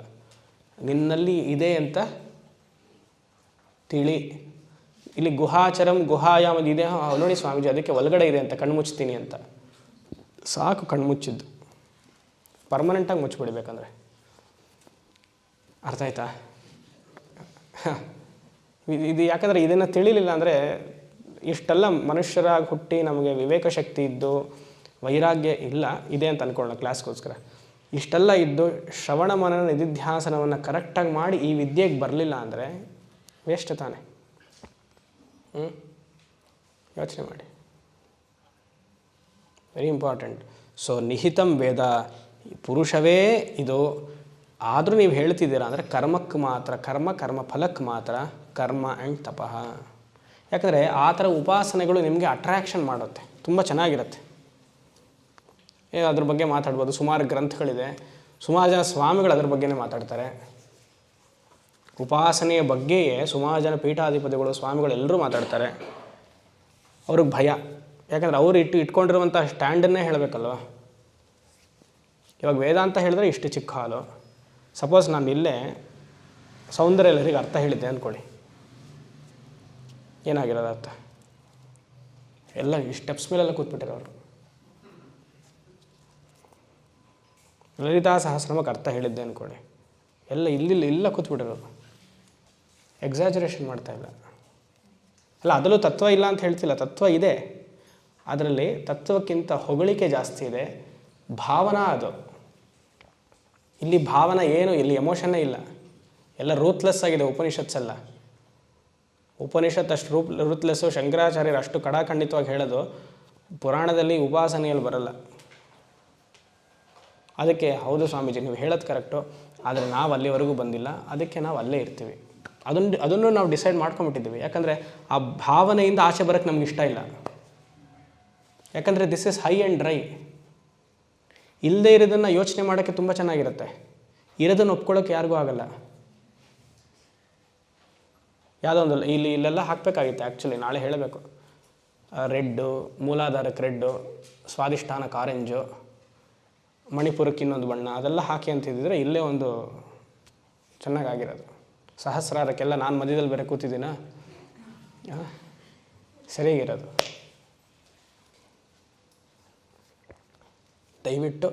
ದಯವಿಟ್ಟು ಅದರಿಂದ ಆಚೆ ಬನ್ನಿ. ಇನ್ ಕೇಸ್ ನೀವು ಅದನ್ನು ಎಂಟರ್ಟೈನ್ ಮಾಡ್ತಿದ್ರೆ, you have to come out of all such nonsenses this moment itself. ವೇದಾಂತಕ್ಕೆ ಅದು ಹತ್ತಿರವೂ ತರೋದಿಲ್ಲ. ಇನ್ಫ್ಯಾಕ್ಟ್ ಅದು ನಿಮ್ಗೆ ಇನ್ನೂ ತುಂಬ ದೂರ ಮಾಡುತ್ತೆ. ಅದೊಂದು ಭ್ರಮೇಲಿ ನಾವಿದ್ದೀವಿ, ಅದೆಲ್ಲ ನಮಗೆ ಸಹಾಯ ಮಾಡುತ್ತೆ ಅಂತ ಒಂದು ದೊಡ್ಡ ಭ್ರಮೇಲಿದ್ದೀವಿ ನಾವು. ಯಾಕಂದರೆ ಆ ಥರನೇ ನಮ್ಮ ಹಿರಿಯರು, ನಾವು ಅನುಸರಿಸುವಂಥ ಹಲವಾರು ಗುರುಗಳು ಹಾಗೆ ಹೇಳ್ತಾ ಹೋಗ್ತಾರೆ. ಎಲ್ಲಿಯೂ ಶಂಕರರು ಆ ರೀತಿಯಾಗಿ ಹೇಳಿಲ್ಲ. ಭಾಷ್ಯವನ್ನು ಮುಂದೆ ಇಟ್ಕೊಂಡು ನಿಮಗೆ ಹೇಳ್ತಾ ಇದ್ದೀನಿ. ಯೋಚನೆ ಮಾಡಬೇಕು. ಇದಕ್ಕೆಲ್ಲ ಒಂದು ತುಂಬ ಮೆಚುರಿಟಿ ಬೇಕು. ವೇದಾಂತ ಕಲಿಬೇಕು ಅಂದರೆ ತುಂಬ ಮೆಚುರಿಟಿ ಇರಬೇಕು. ನೀವು ಚೂಸ್ ಮಾಡಿ ಯಾವುದು ಬೇಕು ಹಾಗೆ ಅಂತ. ಸೊ ಆ ಥರ ಇದ್ದವನಿಗೆ ಏನಾಗುತ್ತಂತೆ, ಸಹ ಅವಿದ್ಯಾಂ ಗ್ರಂಥಿಂ ವಿಕಿರಿತ. ಅವಿದ್ಯಾ ಕಾಮಕರ್ಮವು ತ್ಯಜಿಸ್ಬಿಡ್ತಾನಂತೆ. ಅವಿದ್ಯಾಂ ಗ್ರಂಥಿಂ ಅಂದರೆ ಗೊತ್ತಲ್ಲ, ಗ್ರಂಥಿ ಅಂದರೆ ನಾಟ್, ಜಡೆ. ಕೆಲವುದೆಲ್ಲ ಆ ಗಂಟು ಬಿಡಿಸ್ಬೋದು, ಕೆಲವುದೆಲ್ಲ ಬಿಡ್ಸೋಕ್ಕಾಗಲ್ಲ. ಕೆಲವರೆಲ್ಲ ಈ ದಾರ ಕಟ್ಕೊಂಡಿರ್ತಾರೆ ಕೈಗೆ, ಕಾಶಿ ದಾರ ಅಂತ. ಅದು ಕಟ್ಟಿ ಎಷ್ಟಾಗಿರುತ್ತೆ ಅಂತ ಚರ್ಮವೇ ಕಿತ್ಕೊಂಡು ಬರೋ ಥರ ಇರುತ್ತೆ. ಅವಾಗೇನು ಮಾಡಬೇಕು, ಇದೇ ಹಾಕಬೇಕು, ಸಿಸರ್ ಹಾಕಿ ತೆಗಿಬೇಕು, ಕತ್ರಿ ಹಾಕಿ ತೆಗಿಬೇಕು. ಆ ಥರ ಅವಿದ್ಯಾ ಕರ್ಮ ಕಾಮ ಈಸ್ ಎ ಗ್ರಂಥಿ. ಅಜ್ಞಾನ ಇರೋದ್ರಿಂದ, ಅವಿದ್ಯೆ ಇರೋದ್ರಿಂದ ಕಾಮ ಒಂದು ಗಳಿಸ್ಬೇಕು ಅಂತ ಅನ್ಸುತ್ತೆ ನಮಗೆ. ನಾನು ಪೂರ್ಣನಾಗಿ ಬ್ರಹ್ಮನಾಗಿದ್ದೀನಿ ಅಂದರೆ ಯಾರು ಒಪ್ಕೊಳ್ಳೋದೇ ಇಲ್ಲ. ಅದು ಹೇಗೆ ಸಾಧ್ಯ ಅಂತ. ಬ್ರಹ್ಮ ಬಿಟ್ಟರೆ ಬೇರೆ ಇಲ್ಲ ಅಂತಂದರೆ ಅದು ಹೇಗೆ ಸಾಧ್ಯ ಅಂತೀವಿ. ಈ ಬ್ರಹ್ಮವೇ ಸರ್ವವೂ ಆಗಿದ್ದೀವಿ ಅಂತ ಗೊತ್ತಾಗ್ತಿಲ್ಲ, ಅದೇ ಅವಿದ್ಯೆ. ಅವಿದ್ಯೆಯಿಂದ ನಶ್ವರದ ಪ್ರಪಂಚದಲ್ಲಿ ಶಾಶ್ವತವಾದ ಸುಖವನ್ನು ಗಳಿಸಬೇಕು ಅಂತ ಹೊರಟಿದ್ದೀವಿ, ಅದೇ ಕಾಮ. ನಾಮರೂಪವಾದ ಪ್ರಪಂಚದಲ್ಲಿ, ತೋರಿಕೆಯಿಂದ ಕಾಣುತ್ತಿರುವಂತಹ ಪ್ರಪಂಚದಲ್ಲಿ ಶಾಶ್ವತವಾದ ಸುಖ ಗಳಿಸಬೇಕು ಅಂತ ಹೋಗೋದೇ ಕಾಮ. ಅದಕ್ಕೆ ಪರಮಾರ್ಥನಂದ್ರೆ ಒಳ್ಳೆ ಎಕ್ಸಾಂಪಲ್ ಕೊಡ್ತಾರೆ. ಕಾರ್ಡ್ಬೋರ್ಡ್ ಚೇರ್ ಅಂತಾರೆ. ಕಾರ್ಡ್ಬೋರ್ಡ್ ಚೇರ್ ಮಾಡಿರ್ತಾರಲ್ಲ, ನೋಡೋಕ್ಕೆ ತುಂಬ ಚೆನ್ನಾಗಿರುತ್ತೆ. ಕೂತ್ಕೊಳ್ಳಿ, ಪಾಠಕ್ ವೀಲ್ ಚೇರ್ ಬೇಕು ನಾಳೆಯಿಂದ. ಕಾರ್ಡ್ಬೋರ್ಡ್ ಚೇರ್ ಹೋಗಿ ವೀಲ್ ಚೇರ್ ಆಗುತ್ತೆ. ಪ್ರಪಂಚ ಎಲ್ಲ ಕಾರ್ಡ್ಬೋರ್ಡ್ ಚೇರ್ ಇದ್ದ ಹಾಗೆ. ನೀವು ಮಾಡುವಂಥ ಸರ್ವ ವೈದಿಕ ಕರ್ಮ, ವೈದಿಕ ಉಪಾಸನೆ ಎಲ್ಲ ಕಾರ್ಡ್ಬೋರ್ಡ್ ಚೇರ್ ಇದ್ದ ಹಾಗೆ. ನಾವು ವೈದಿಕ ಅಂತಿದ್ದೀನಿ, ಲೌಕಿಕ ಬಿಡಿ, ನಾವು ಇದಕ್ಕೆ ಬೌಂಡ್ರಿಗೂ ಬರಲ್ಲ, ಆಯಿತಾ. ಅವಿದ್ಯಾ ಕಾಮ ಕರ್ಮ, ಈ ಆಸೆಯಿಂದ ಕರ್ಮವನ್ನು ಮಾಡೋಕ್ಕೆ ಹೋಗ್ತೀನಿ. ಅದನ್ನು ಗಳಿಸ್ಬೇಕು, ಇದನ್ನು ಗಳಿಸ್ಬೇಕು, ಅಲ್ಲಿ ಹೋಗಬೇಕು, ಇಲ್ಲಿ ಹೋಗಬೇಕು. ಇದನ್ನು ಬಿಡಿಸ್ಕೊಳ್ಳೋದೆ ತ್ವಂ ವೇದ್ದ ಗುಹಾಯಂ ಪುರುಷಂ ಏವ ಸತ್ಯಂ. ಯಾವಾಗ ಬಿಡಿಸ್ಕೊಳ್ತೀರೋ ಮುಗೀತು. ಅದೇ ಸ್ವಾಮೀಜಿ ಹೇಳ್ತಾರಲ್ಲ, ಈ ಅವಿದ್ಯಾ ಗ್ರಂಥವೇ ಮೂಲಾಧಾರೈಕ ನಿಲಯ ಬ್ರಹ್ಮಗ್ರಂಥಿ ವಿಭೇದಿನಿ. ಅದೇ ತಾನೇ ಹೇಳಿರೋದು. ಅದು ತತ್ವದೃಷ್ಟಿಯಲ್ಲಿ ನೋಡಬೇಕು. ಅದೇ ನಾಡಿಗಳೆಲ್ಲ ಸೇರ್ಕೊಂಡಿರುತ್ತಂತೆ, ಹೌದಾ? ಎಲ್ಲ ನಾಡಿಗಳು ಇಲ್ಲಿದೆ, ಇಲ್ಲಿನ ಕಿತ್ತು ಹಾಕಬೇಕು ಅಷ್ಟು. ಅಜ್ಞಾನ ಅನ್ನುವ ಒಂದು ಬೀಜವನ್ನು ಕಿತ್ತು ಹಾಕಿಬಿಟ್ರೆ ಫ್ರಮ್ ದ ರೂಟ್ ಮರನೇ ಇಲ್ಲ. ನಾವು ಮರವನ್ನು ಬ್ರ್ಯಾಂಚಾಗಿ ಕಟ್ ಮಾಡ್ತಾಯಿದ್ದೀವಿ. ಕರ್ಮ ಬಿಟ್ಟಾಯಿತು, ಸಕಾಮ ಕರ್ಮವನ್ನು ಕಟ್ ಮಾಡು, ಆಮೇಲೆ ಏನು ಕರ್ಮವನ್ನು ಕಟ್ ಮಾಡು. ಅದೇ 16 ಜನ್ಮ ಜ್ಞಾಪಕ ಇರಬೇಕು. ಒಂದೊಂದೇ ಬ್ರ್ಯಾಂಚನ್ನು ಕಟ್ ಮಾಡ್ತೀವಿ, ಬೀಜವನ್ನೇ ತೆಗೆದುಬಿಡ್ಬೇಕು, ಬರೋದೇ ಇಲ್ಲ ಮತ್ತೆ. ಅಜ್ಞಾನ ಅನ್ನೋ ಬೀಜವನ್ನೇ ತೆಗೆದುಬಿಟ್ರೆ ಕಾಮವೂ ಇಲ್ಲ, ಕರ್ಮವೂ ಇಲ್ಲ. ಅದನ್ನೇ ಇಲ್ಲಿ ಹೇಳ್ತಾ ಇರೋದು, ವಿದ್ಯಾಗ್ರಂಥಿಂ ವಿಕಿರಿತ. ಒನ್ಸ್ ಫಾರ್ ಆಲ್ ಮುಗಿಸ್ಬಿಡ್ತಾನಂತೆ. ಹೇ ಸೌಮ್ಯ ಅಂದರೆ ಈ ಥರ ಅರ್ಥ ಮಾಡ್ಕೋ. ಯಾವಾಗ ವಿಕಿರಿತ ಮಾಡಿದ್ನೋ ಆತ ಆ ಕ್ಷಣವೇ ಜೀವನ್ಮುಕ್ತ. ಜ್ಞಾನದಿಂದ ಬರುವಂತಹ ಜೀವನ್ಮುಕ್ತ ತಿಳ್ಕೊಳ್ಳಿ. ಜೀವನ್ಮುಕ್ತ ಸ್ಥಿತಿ ಯಾವ ಉಪಾಸಕನಿಗೂ ಕೊಟ್ಟಿಲ್ಲ ಶಾಸ್ತ್ರದಲ್ಲಿ. ಜೀವನ್ಮುಕ್ತ ಸ್ಥಿತಿ ಕೇವಲ ಜ್ಞಾನ ಶ್ರವಣ ಮನನ ನಿಧಿಧ್ಯಾಸನದಿಂದ ಮಾತ್ರನೇ ಕೊಟ್ಟಿರೋದು. ಕರ್ಮದಿಂದ ಯಾರಿಗೂ ಜೀವನ್ಮುಕ್ತಿ ಬರೋಕ್ಕೆ ಸಾಧ್ಯ ಇಲ್ಲ. ಕರ್ಮವೇ ಬಂಧನ, ಅಜ್ಞಾನ ಆಗಿರೋದ್ರಿಂದ. ಉಪಾಸನೆಯು ಮಾನಸಿಕ ಕರ್ಮ. ಅದು ಮಾನಸಿಕ ಕರ್ಮವೂ ಕರ್ಮವೇ. ವೇದಾಂತ ಕರ್ಮ ಅಲ್ಲ, ತಿಳ್ಕೊಳ್ತಿದ್ದೀರ ಅಷ್ಟೇ. ಏನು ಮಾಡುವಂಥದ್ದಿಲ್ಲ, ತಿಳ್ಕೊಂಡ್ಮೇಲೆ ಏನು ಮಾಡುವಂಥದ್ದಿಲ್ಲ. ಉಪಾಸನೆಯಲ್ಲಿ ತಿಳ್ಕೊಂಡ್ಮೇಲೆ ಮಾಡಬೇಕು. ಈ ಥರದ್ದು ಒಬ್ಬ ಗುರುಗಳು ನಿಮಗೆ ಧ್ಯಾನ ಪ್ರಕ್ರಿಯೆಯನ್ನು ಹೇಳ್ಕೊಟ್ಟ ಮೇಲೆ ಹಾಂ ನಾ ತಿಳಿದೇನು ಮಾಡಬೇಕು. ಆ ಧ್ಯಾನವನ್ನು ನಿಮ್ಗೆ ಸಿದ್ಧಿ ಆಗಬೇಕು ಅಂದ್ರೆ ಮಾಡಬೇಕು. ನಾ ಕೈಲಾಸ ಮಾನಸರ್ ಅವ್ರ ಬಗ್ಗೆ ತಿಳಿದೆ, ಹೋಗಬೇಕು. ಅಲ್ಲಿ ಕರ್ಮ. ಧ್ಯಾನವನ್ನು ತಿಳಿದ ಮೇಲೆ ಮಾಡಬೇಕು. ಇಲ್ಲಿ ತಿಳಿದ ಮೇಲೆ ಅಷ್ಟೇ ಮೋಕ್ಷ. ತಿಳಿಯೋದೊಂದೇ ಇಲ್ಲಿ. ಅದಕ್ಕೆ ಕೇವಲ ಜ್ಞಾನ ವೆರಿ ಇಂಪಾರ್ಟೆಂಟ್. ಸರಿ, ಇದನ್ನು ತಿಳಿದ್ರೆ ಜೀವನ ಸಾರ್ಥಕತೆ. ಇಲ್ಲ ಅಂದರೆ ಜೀವನ ಹುಟ್ಟಿಯೂ ಟ್ರ್ಯಾಜಿಡಿ.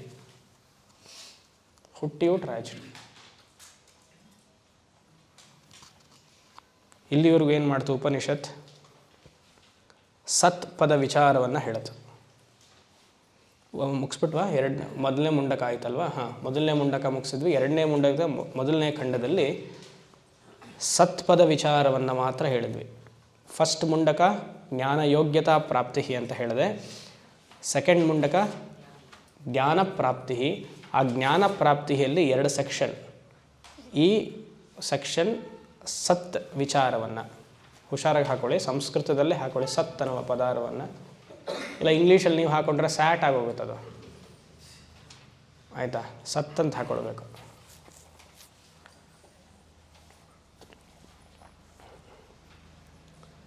ಇವಾಗ ಇನ್ನು ಮುಂದೆ ಬರುವಂತಹ ಎರಡನೇ ಮುಂಡಕದ ಎರಡನೇ ಖಂಡ ತ್ವಂಪದ ವಿಚಾರವನ್ನು ಹೇಳುತ್ತೆ. ಆವಾಗಲೇ ಐಕ್ಯವನ್ನು ಮಾಡೋಕ್ಕೆ ಸಾಧ್ಯ. ಸತ್ ಓಕೆ, ಸತ್ ಈಸ್ಕೊಲ್ ಟು ತತ್, ತ್ವಂ ಈಸ್ಕೊಲ್ ಟು ಚಿತ್. ಸತ್ ಈಸ್ಕೊಲ್ ಟು ತತ್, ತ್ವಂ ಈಸ್ಕೊಲ್ ಟು ಚಿತ್. ಆಮೇಲೆ ಅಸಿನೂ ಬರುತ್ತೆ. 3ನೇ ಅಧ್ಯಾಯದಲ್ಲಿ 3ನೇ ಮುಂಡಕದಲ್ಲಿ ಅಸಿ ಬರುತ್ತೆ. ಸೊ ಮುಂಡಕ ಉಪನಿಷತ್ ತತ್ವಮಸಿಯನ್ನು ಹೇಳ್ತಿದೆ. ಒಂದು ಉಪನಿಷತ್ತೇ ತತ್ವಮಸಿಯನ್ನು ಹೇಳ್ತಿದೆ, ಒಂದು ವಾಕ್ಯ ಅಲ್ಲ. ಎಂಟೈರ್ ಮುಂಡಕ ಉಪನಿಷತ್ ಈಸ್ ತತ್ವಮಸಿ ಎಕ್ಸ್ಪ್ಲನೇಷನ್. ಸರಿ, ಒಂದು ಶ್ಲೋಕ ಮಾಡಿ ನಿಲ್ಲಿಸುವ.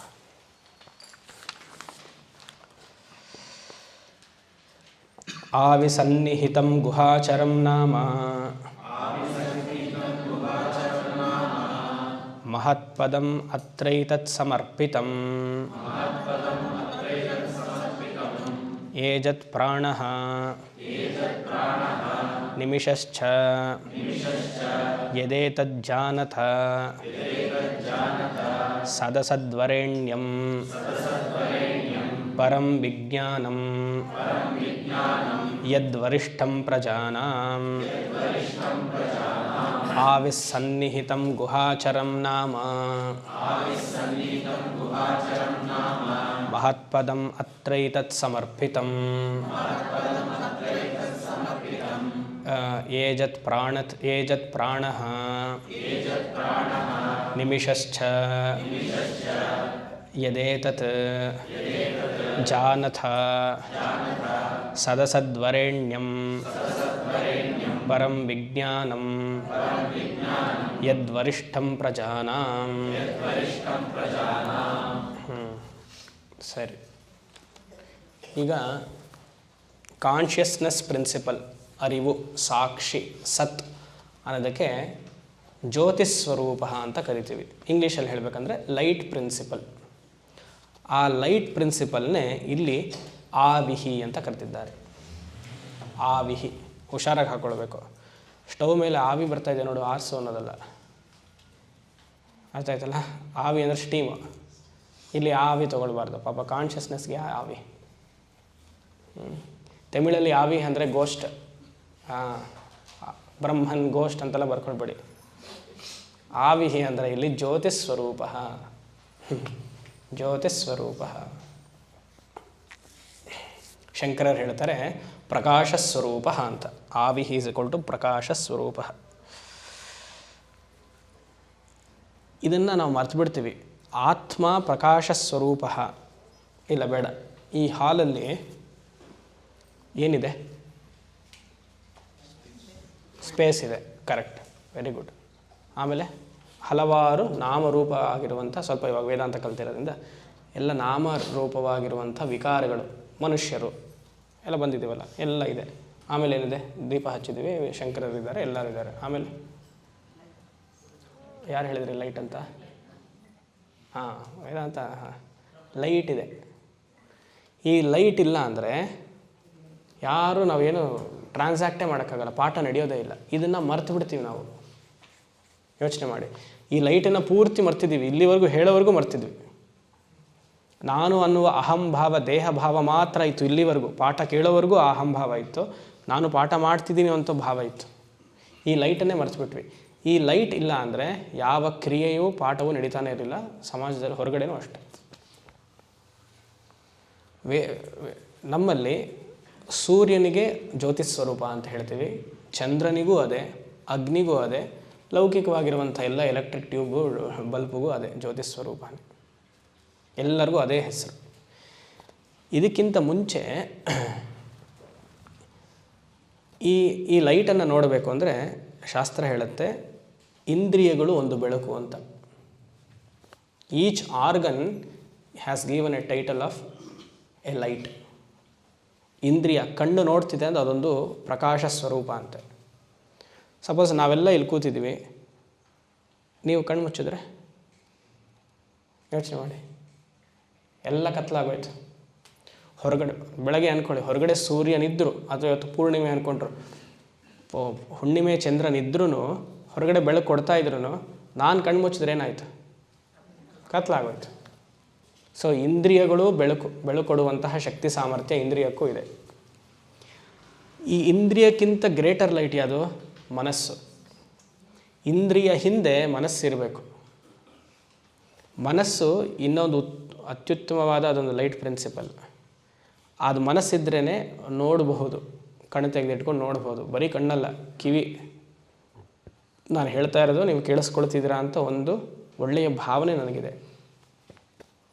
ಅಯ್ಯೋ ಮಗ ಏನಾದನೋ, ಬಂದನೋ ಇಲ್ವೋ, ಸ್ಟವ್ ಮೇಲೆ ಏನಿಟ್ಟಿದ್ನೋ ಗೊತ್ತಿಲ್ವೇ, ಬಾಗಿಲು ಹಾಕಿದ್ನೋ ಇಲ್ವೋ, ನಾಳೆ ಅಂದ್ಕೊಂಡಿದ್ದ ಕೆಲಸ ಆಗುತ್ತೋ ಇಲ್ವೋ, ಎಲ್ಲ ವೇದಾಂತ ಪಾಠದಲ್ಲಿ ಯೋಚನೆ ಬರುತ್ತೆ.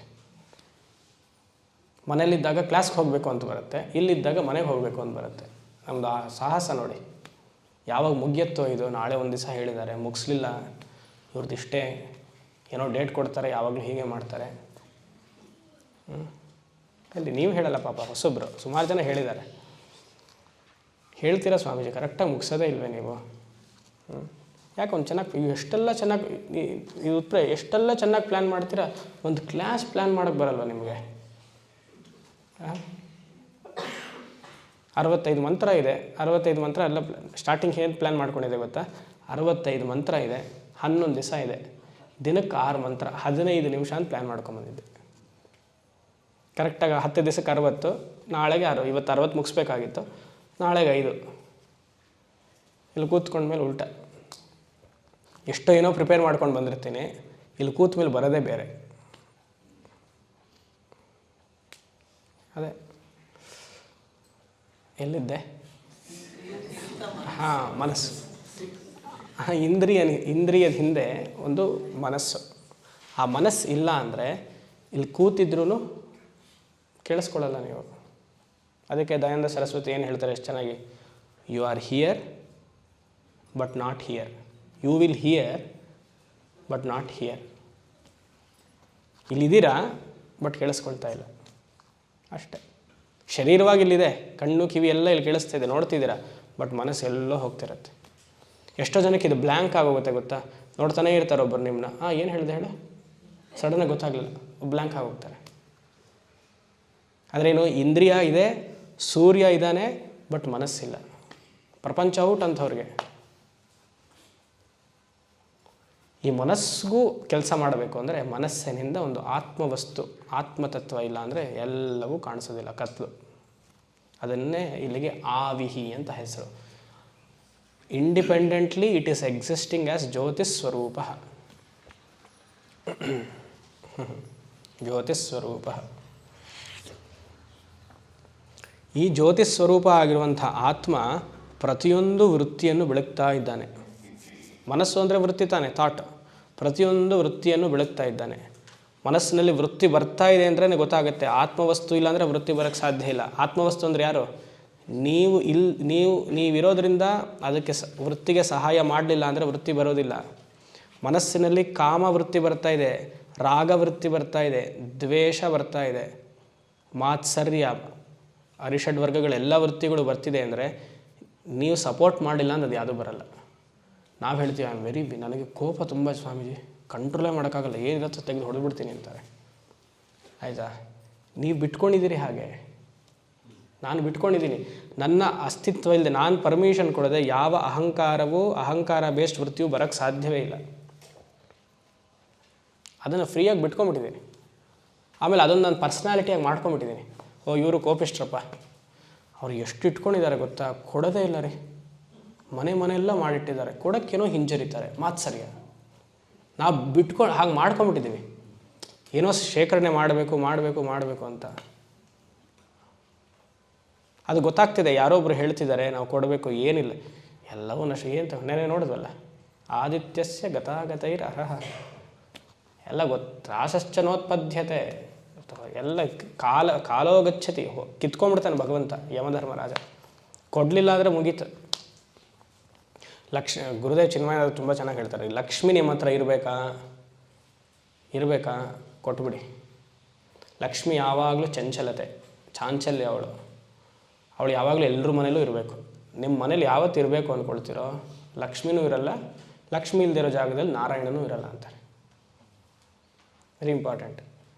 Lakshmi is where Narayana is. If Lakshmi has to be there in your house, you have to give. ಅದೇ ಕೊಟ್ಟೆ ಸ್ವಾಮೀಜಿ, ಹರಿದಿತ್ತು ಪಂಚೆ, ಅದು ಕೊಟ್ಟೆ. ಬೆಳಗ್ಗೆ 11:00 ಸಾಯಿಬಾಬಾ ದೇವಸ್ಥಾನದಿಂದ ಬಂದಿದ್ದೀವಿ, ಆಶ್ರಮದಿಂದ, ಯಾವುದೆಲ್ಲ ಇದೆಯೋ ಕೊಡಿ ಅಂದರು, ಕೊಟ್ವಿ. ಅದು ಜ್ಯೇಷ್ಠ ಲಕ್ಷ್ಮಿ. ಶ್ರೀ ಸೂಕ್ತದಲ್ಲಿ ಜ್ಯೇಷ್ಠ ಲಕ್ಷ್ಮೀ ನಶ್ಯ ಅಂತ ಹೇಳಿದ್ದಾರೆ. ಹಿರಣ್ಯವರ್ಣಾಂ ಹರಿಣೀಂ ಸುವರ್ಣರಜತಸ್ರಜಾಂ ಚಂದ್ರಾಂ ಹಿರಣ್ಮಯೀಂ ಲಕ್ಷ್ಮೀಂ ಜಾತವೇದೋ ಮಹಾವಹ ತಾಂ ಮಹಾವಹ ಜಾತವೇದೋ ಲಕ್ಷ್ಮೀಮನುಪಗಾಮಿನೀಂ ಯಸ್ಯಾಂ ಹಿರಣ್ಯಂ ವಿಂದೇಯಂ ಗಾಮಶ್ವಂ ಪುರುಷಾನಹಂ ಅಶ್ವಪೂರ್ವಾಂ ರಥಮದ್ಯಾಂ ಹಸ್ತಿನಾದ ಪ್ರಬೋಧಿನೀಂ ಶ್ರಿಯಂ ದೇವೀಮುಪಹ್ವಯೇ ಶ್ರೀರ್ಮಹಾದೇವೀ ಚ ಶತಾಂ ಕಾಂ ಸೋಸ್ಮಿತಾಂ ಹಿರಣ್ಯಪ್ರಾಕಾರಾಂ ಆರ್ದ್ರಾಂ ಜ್ವಲಂತೀಂ ತೃಪ್ತಾಂ ತರ್ಪಯಂತೀಂ ಪದ್ಮೇ ಸ್ಥಿತಾಂ ಪದ್ಮವರ್ಣಾಂ ತಾಮಿಹೋಪಹ್ವಯೇ ಶ್ರಿಯಂ ಚಂದ್ರಾಂ ಪ್ರಭಾಸಾಂ ಯಶಸಾ ಜ್ವಲಂತೀಂ ಶ್ರೀಂ ಲೋಕೆ ದೇವದುಷ್ಟಾಮುದಾರಾಂ ತಾಂ ಪದ್ಮಿನೀಂ ಶರಣಮಹಂ ಪ್ರಪದ್ಯೆ ಅಲಕ್ಷ್ಮೀರ್ಮೇ ನಶ್ಯತಾಂ ತ್ವಾಂ ವೃಣೇ. ಜ್ಯೇಷ್ಠಲಕ್ಷ್ಮಿನ ಕಳಿಸೋದದು. ಜ್ಯೇಷ್ಠಲಕ್ಷ್ಮಿ ಹೋಗಬೇಕು ಅಂದರೆ ನೀವೊಂದು ಪೀಟರ್ ಇಂಗ್ಲೆಂಡ್ ಬಟ್ಟೆ ತೊಗೊಂಡು, ಇಲ್ಲ ವ್ಯಾನ್ ಹುಸೇನ್ ಬಟ್ಟೆ ತೊಗೊಂಡು, ಇಲ್ಲ ಕಾಂಚೀಪುರಂಗೆ ಹೋಗಿ, as the case may be, ಇಬ್ಬರು ಇರೋದ್ರಿಂದ 10,000 ರೂಪಾಯಿ 9 yards ಸೀರೆ ತೊಗೊಂಡು ದಾನ ಮಾಡಬೇಕು. ಮಾಡ್ತೀರಾ? ಅಯ್ಯೋ ಸಾಧ್ಯ ಇಲ್ಲ, ಕ್ಲಾಸ್ ನಾಳೆ ಬರಲ್ಲ, ಇದು ಮಾತ್ರ ಮಾಡಲ್ಲ. ಮಾಡಬೇಕು. ಆವಾಗಲೇ ಮಾತ್ಸರ್ಯ ಭಾವ ಹೋಗೋದು ನಮಗೆ. ಮಾತ್ಸರ್ಯ ಭಾವ, ಆ ವೃತ್ತಿಯನ್ನು ಎಂಟರ್ಟೈನ್ ಮಾಡ್ತಾಯಿದ್ದೀನಿ, ಆ ಮಾತ್ಸರ್ಯ ಭಾವದಿಂದ ವಿಶಾಲ ಭಾವ ಬರಬೇಕು ಅಂದರೆ ಒಂದು ವೃತ್ತಿಯಲ್ಲಿ ನೋಡಿ ನಾನು ಅದನ್ನು ಕೇಳೋದು, ಇನ್ನೊಂದು ದೈಹಿಕವಾಗಿ ಎಕ್ಸ್ಟರ್ನಲ್ ವರ್ಲ್ಡಲ್ಲಿ ಅದಕ್ಕೇನು ವಿರುದ್ಧವಾಗಿ ಮಾತ್ಸರ್ಯಕ್ಕೆ ಆಪೋಸಿಟ್ ಏನು ವಿಶಾಲ ಹೃದಯ, ಅದನ್ನು ಕೊಡುವಂಥದ್ದು. ಇದಕ್ಕೆ ಪ್ರತಿಪಕ್ಷ ಭಾವನಾ ಅಂತಾರೆ ಶಾಸ್ತ್ರದಲ್ಲಿ. ಯಾವ ವೃತ್ತಿ ಬರ್ತಿದೆಯೋ ಅದಕ್ಕೆ ಕೌಂಟರ್ ಥಾಟನ್ನು ಡೆವಲಪ್ ಮಾಡ್ಕೊಳ್ಬೇಕು ಅಂತಾರೆ. ನಮಗೊಂದು 10,000 ಇದೆ ಅಂದರೆ 10,000ದಲ್ಲಿ ನನಗೆಷ್ಟು ಖರ್ಚು ಮಾಡಿದ್ದೀನಿ, ಪರರಿಗೆ ಎಷ್ಟು ಕೊಟ್ಟಿದ್ದೀನಿ, ವೆರಿ ಇಂಪಾರ್ಟೆಂಟ್. ನಾನು 9,000 ಇಟ್ಕೊಂಡು 1,000 ರೂಪಾಯಿ ಮಾತ್ರ ಕೊಟ್ಟರೆ, ಉಲ್ಟಾ ಮಾಡಿ ನೋಡೋಣ. ಮೇಸ್ಟ್ಲಿ ಹೇಗಿದ್ರೂ 16 ಜನ್ಮ ಇದೆ ಅಂತೀರಾ, ಮುಂದಿನ ಜನ್ಮದಲ್ಲಿ ಮಾಡೋಣ. ಯಾತಕ್ಕೆ ಹೇಳಕ್ಕೆ ಬಂದೆ, ಪ್ರತಿಯೊಂದು ವೃತ್ತಿಯು ಮನಸ್ಸಿನ ಹಿಂದೆ ಒಂದು ವೃತ್ತಿ ಇದೆ, ಅಂದರೆ ಆತ್ಮ ಇದೆ. ಆ ಆತ್ಮವೃತ್ತಿಯಲ್ಲಿ ಪ್ರತಿಯೊಂದು ಥಾಟ್ಸು ಬರ್ತಾ ಇದೆ ನಮಗೆ. ರಾಗದ್ವೇಷಗಳು ಪ್ರತಿಯೊಂದು ಅದು ನೋಡ್ತಾ ಇದ್ದೀನಿ ಅಂದರೆ ಇದರಿಂದ ನಾವು ಸಾಧನೆಗೂ ಬಹಳ ಉಪಯೋಗ ಮಾಡ್ಕೊಳ್ಬೋದು. ಬರ್ತಿದೆ ಅಂದರೆ ಅಲ್ಲಿ ನಿಲ್ಲಿಸ್ಬಿಡ್ಬೇಕು. ಅದು ಸಮಾಜಕ್ಕೆ ಒಳ್ಳೆಯದು, ನನ್ನ ಆತ್ಮೋದ್ಧಾರಕ್ಕೆ ಒಳ್ಳೆಯದು ಅಂದರೆ ಅದನ್ನು ಪ್ರೋತ್ಸಾಹಿಸ್ಬೋದು. ನನಗೂ ಕೆಟ್ಟದು, ಸಮಾಜಕ್ಕೂ ಕೆಟ್ಟದು, ಮನೇಲಿರೋರಿಗೂ ಕೆಟ್ಟದು ಅಂದರೆ ಆ ವೃತ್ತಿನ ಅಲ್ಲೇ ಸ್ಟಾಪ್ ಮಾಡಿಬಿಡ್ಬೇಕು. ಯಾಕಂದರೆ ನನ್ನ ಅಪ್ರೂವಲ್ ಇಲ್ಲ ಅಂದರೆ ಯಾವ ವೃತ್ತಿಯೂ ಬರೋಕ್ಕೆ ಸಾಧ್ಯ ಇಲ್ಲ. ನಾನು ಆತ್ಮವಸ್ಥಾಗಿ ಸಾಕ್ಷಿ ರೂಪದಲ್ಲಿದ್ದಾಗ ಎಲ್ಲ ವೃತ್ತಿಯು ನನ್ನಲ್ಲೇ ಕಾಣುತ್ತೆ. ಸ್ಕ್ರೀನ್ ಮಾತ್ರ ನಾನು. ಅದಕ್ಕೆ ಬೆಳಗ್ಗೆ ನಾನು ಲಕ್ಷ್ಮೀ ತಂತ್ರವನ್ನು ಹೇಳಿದ್ದು. ಮೈವಾ ಭಿತ್ತಿ ಭೂತಾನಾಂ ಚಿತ್ರವತ್. ಲಕ್ಷ್ಮಿನೇ ಹೇಳ್ತಾರೆ ನೋಡಿ, ಮ್ಯಾಚ್ ಆಗ್ತಿದೆ. ಸೊ ಪ್ರತಿಯೊಂದು ವೃತ್ತಿ ಬರ್ತಿದ್ದಾಗ ಆ ಸಾಕ್ಷಿ ರೂಪದಲ್ಲಿ ನಾನು ನಿಲ್ಲಬೇಕು. ಅದಕ್ಕೆ ಆವಿಹಿ, ಆತ್ಮವಸ್ತುಗೆ ಚೈತನ್ಯ ಸ್ವರೂಪ, ಅದಕ್ಕೆ ಆವಿಹಿ ಅಂತ ಹೇಳ್ತಿದ್ದಾರೆ. ಇದೇ ಉಪನಿಷತ್ತಲ್ಲಿ 10-11ನೇ ಮಂತ್ರದಲ್ಲಿ ಫೇಮಸ್ ಮಂತ್ರ ಬರುತ್ತಲ್ಲ, ಯಾವುದು? ನ ತತ್ರ ಸೂರ್ಯೋ ಭಾತಿ ನ ಚಂದ್ರ ತಾರಕಂ ನೇಮ ವಿದ್ಯುತೋ ಭಾಂತಿ ಕುತೋ ಯಮಗ್ನಿ ತಮೇವ ಭಾಂತಮನುಭಾತಿ ಸತ್ಯಂ ಸತ್ಯ ತಸ್ಯ ಭಾಸಾತ್ ಸರ್ವಮಿದಂ ವಿಭಾತಿ. ಇದೇ ಉಪನಿಷತ್ತಲ್ಲಿ ಬರೋದು, ಕಠೋಪನಿಷತ್ತಲ್ಲೂ ಬರುತ್ತೆ, ಇದೆಲ್ಲ ಬರುತ್ತೆ. ಓಂ ಶಂ ಅಸತೋಮ ಸದ್ಗಮಯ ತಮಸೋಮ ಜ್ಯೋತಿರ್ಗಮಯ ಮೃತ್ಯೋರ್ಮ ಅಮೃತಂ ಗಮಯ ಪೂರ್ಣಮದಃ ಪೂರ್ಣಮಿದಂ ಪೂರ್ಣಾತ್ ಪೂರ್ಣಮುದಚ್ಯತೆ ಪೂರ್ಣಸ್ಯ ಪೂರ್ಣಮಾದಾಯ ಪೂರ್ಣಮೇವಾವಶಿಷ್ಯತೆ. ಓಂ ಶಾಂತಿ ಶಾಂತಿ ಶಾಂತಿ.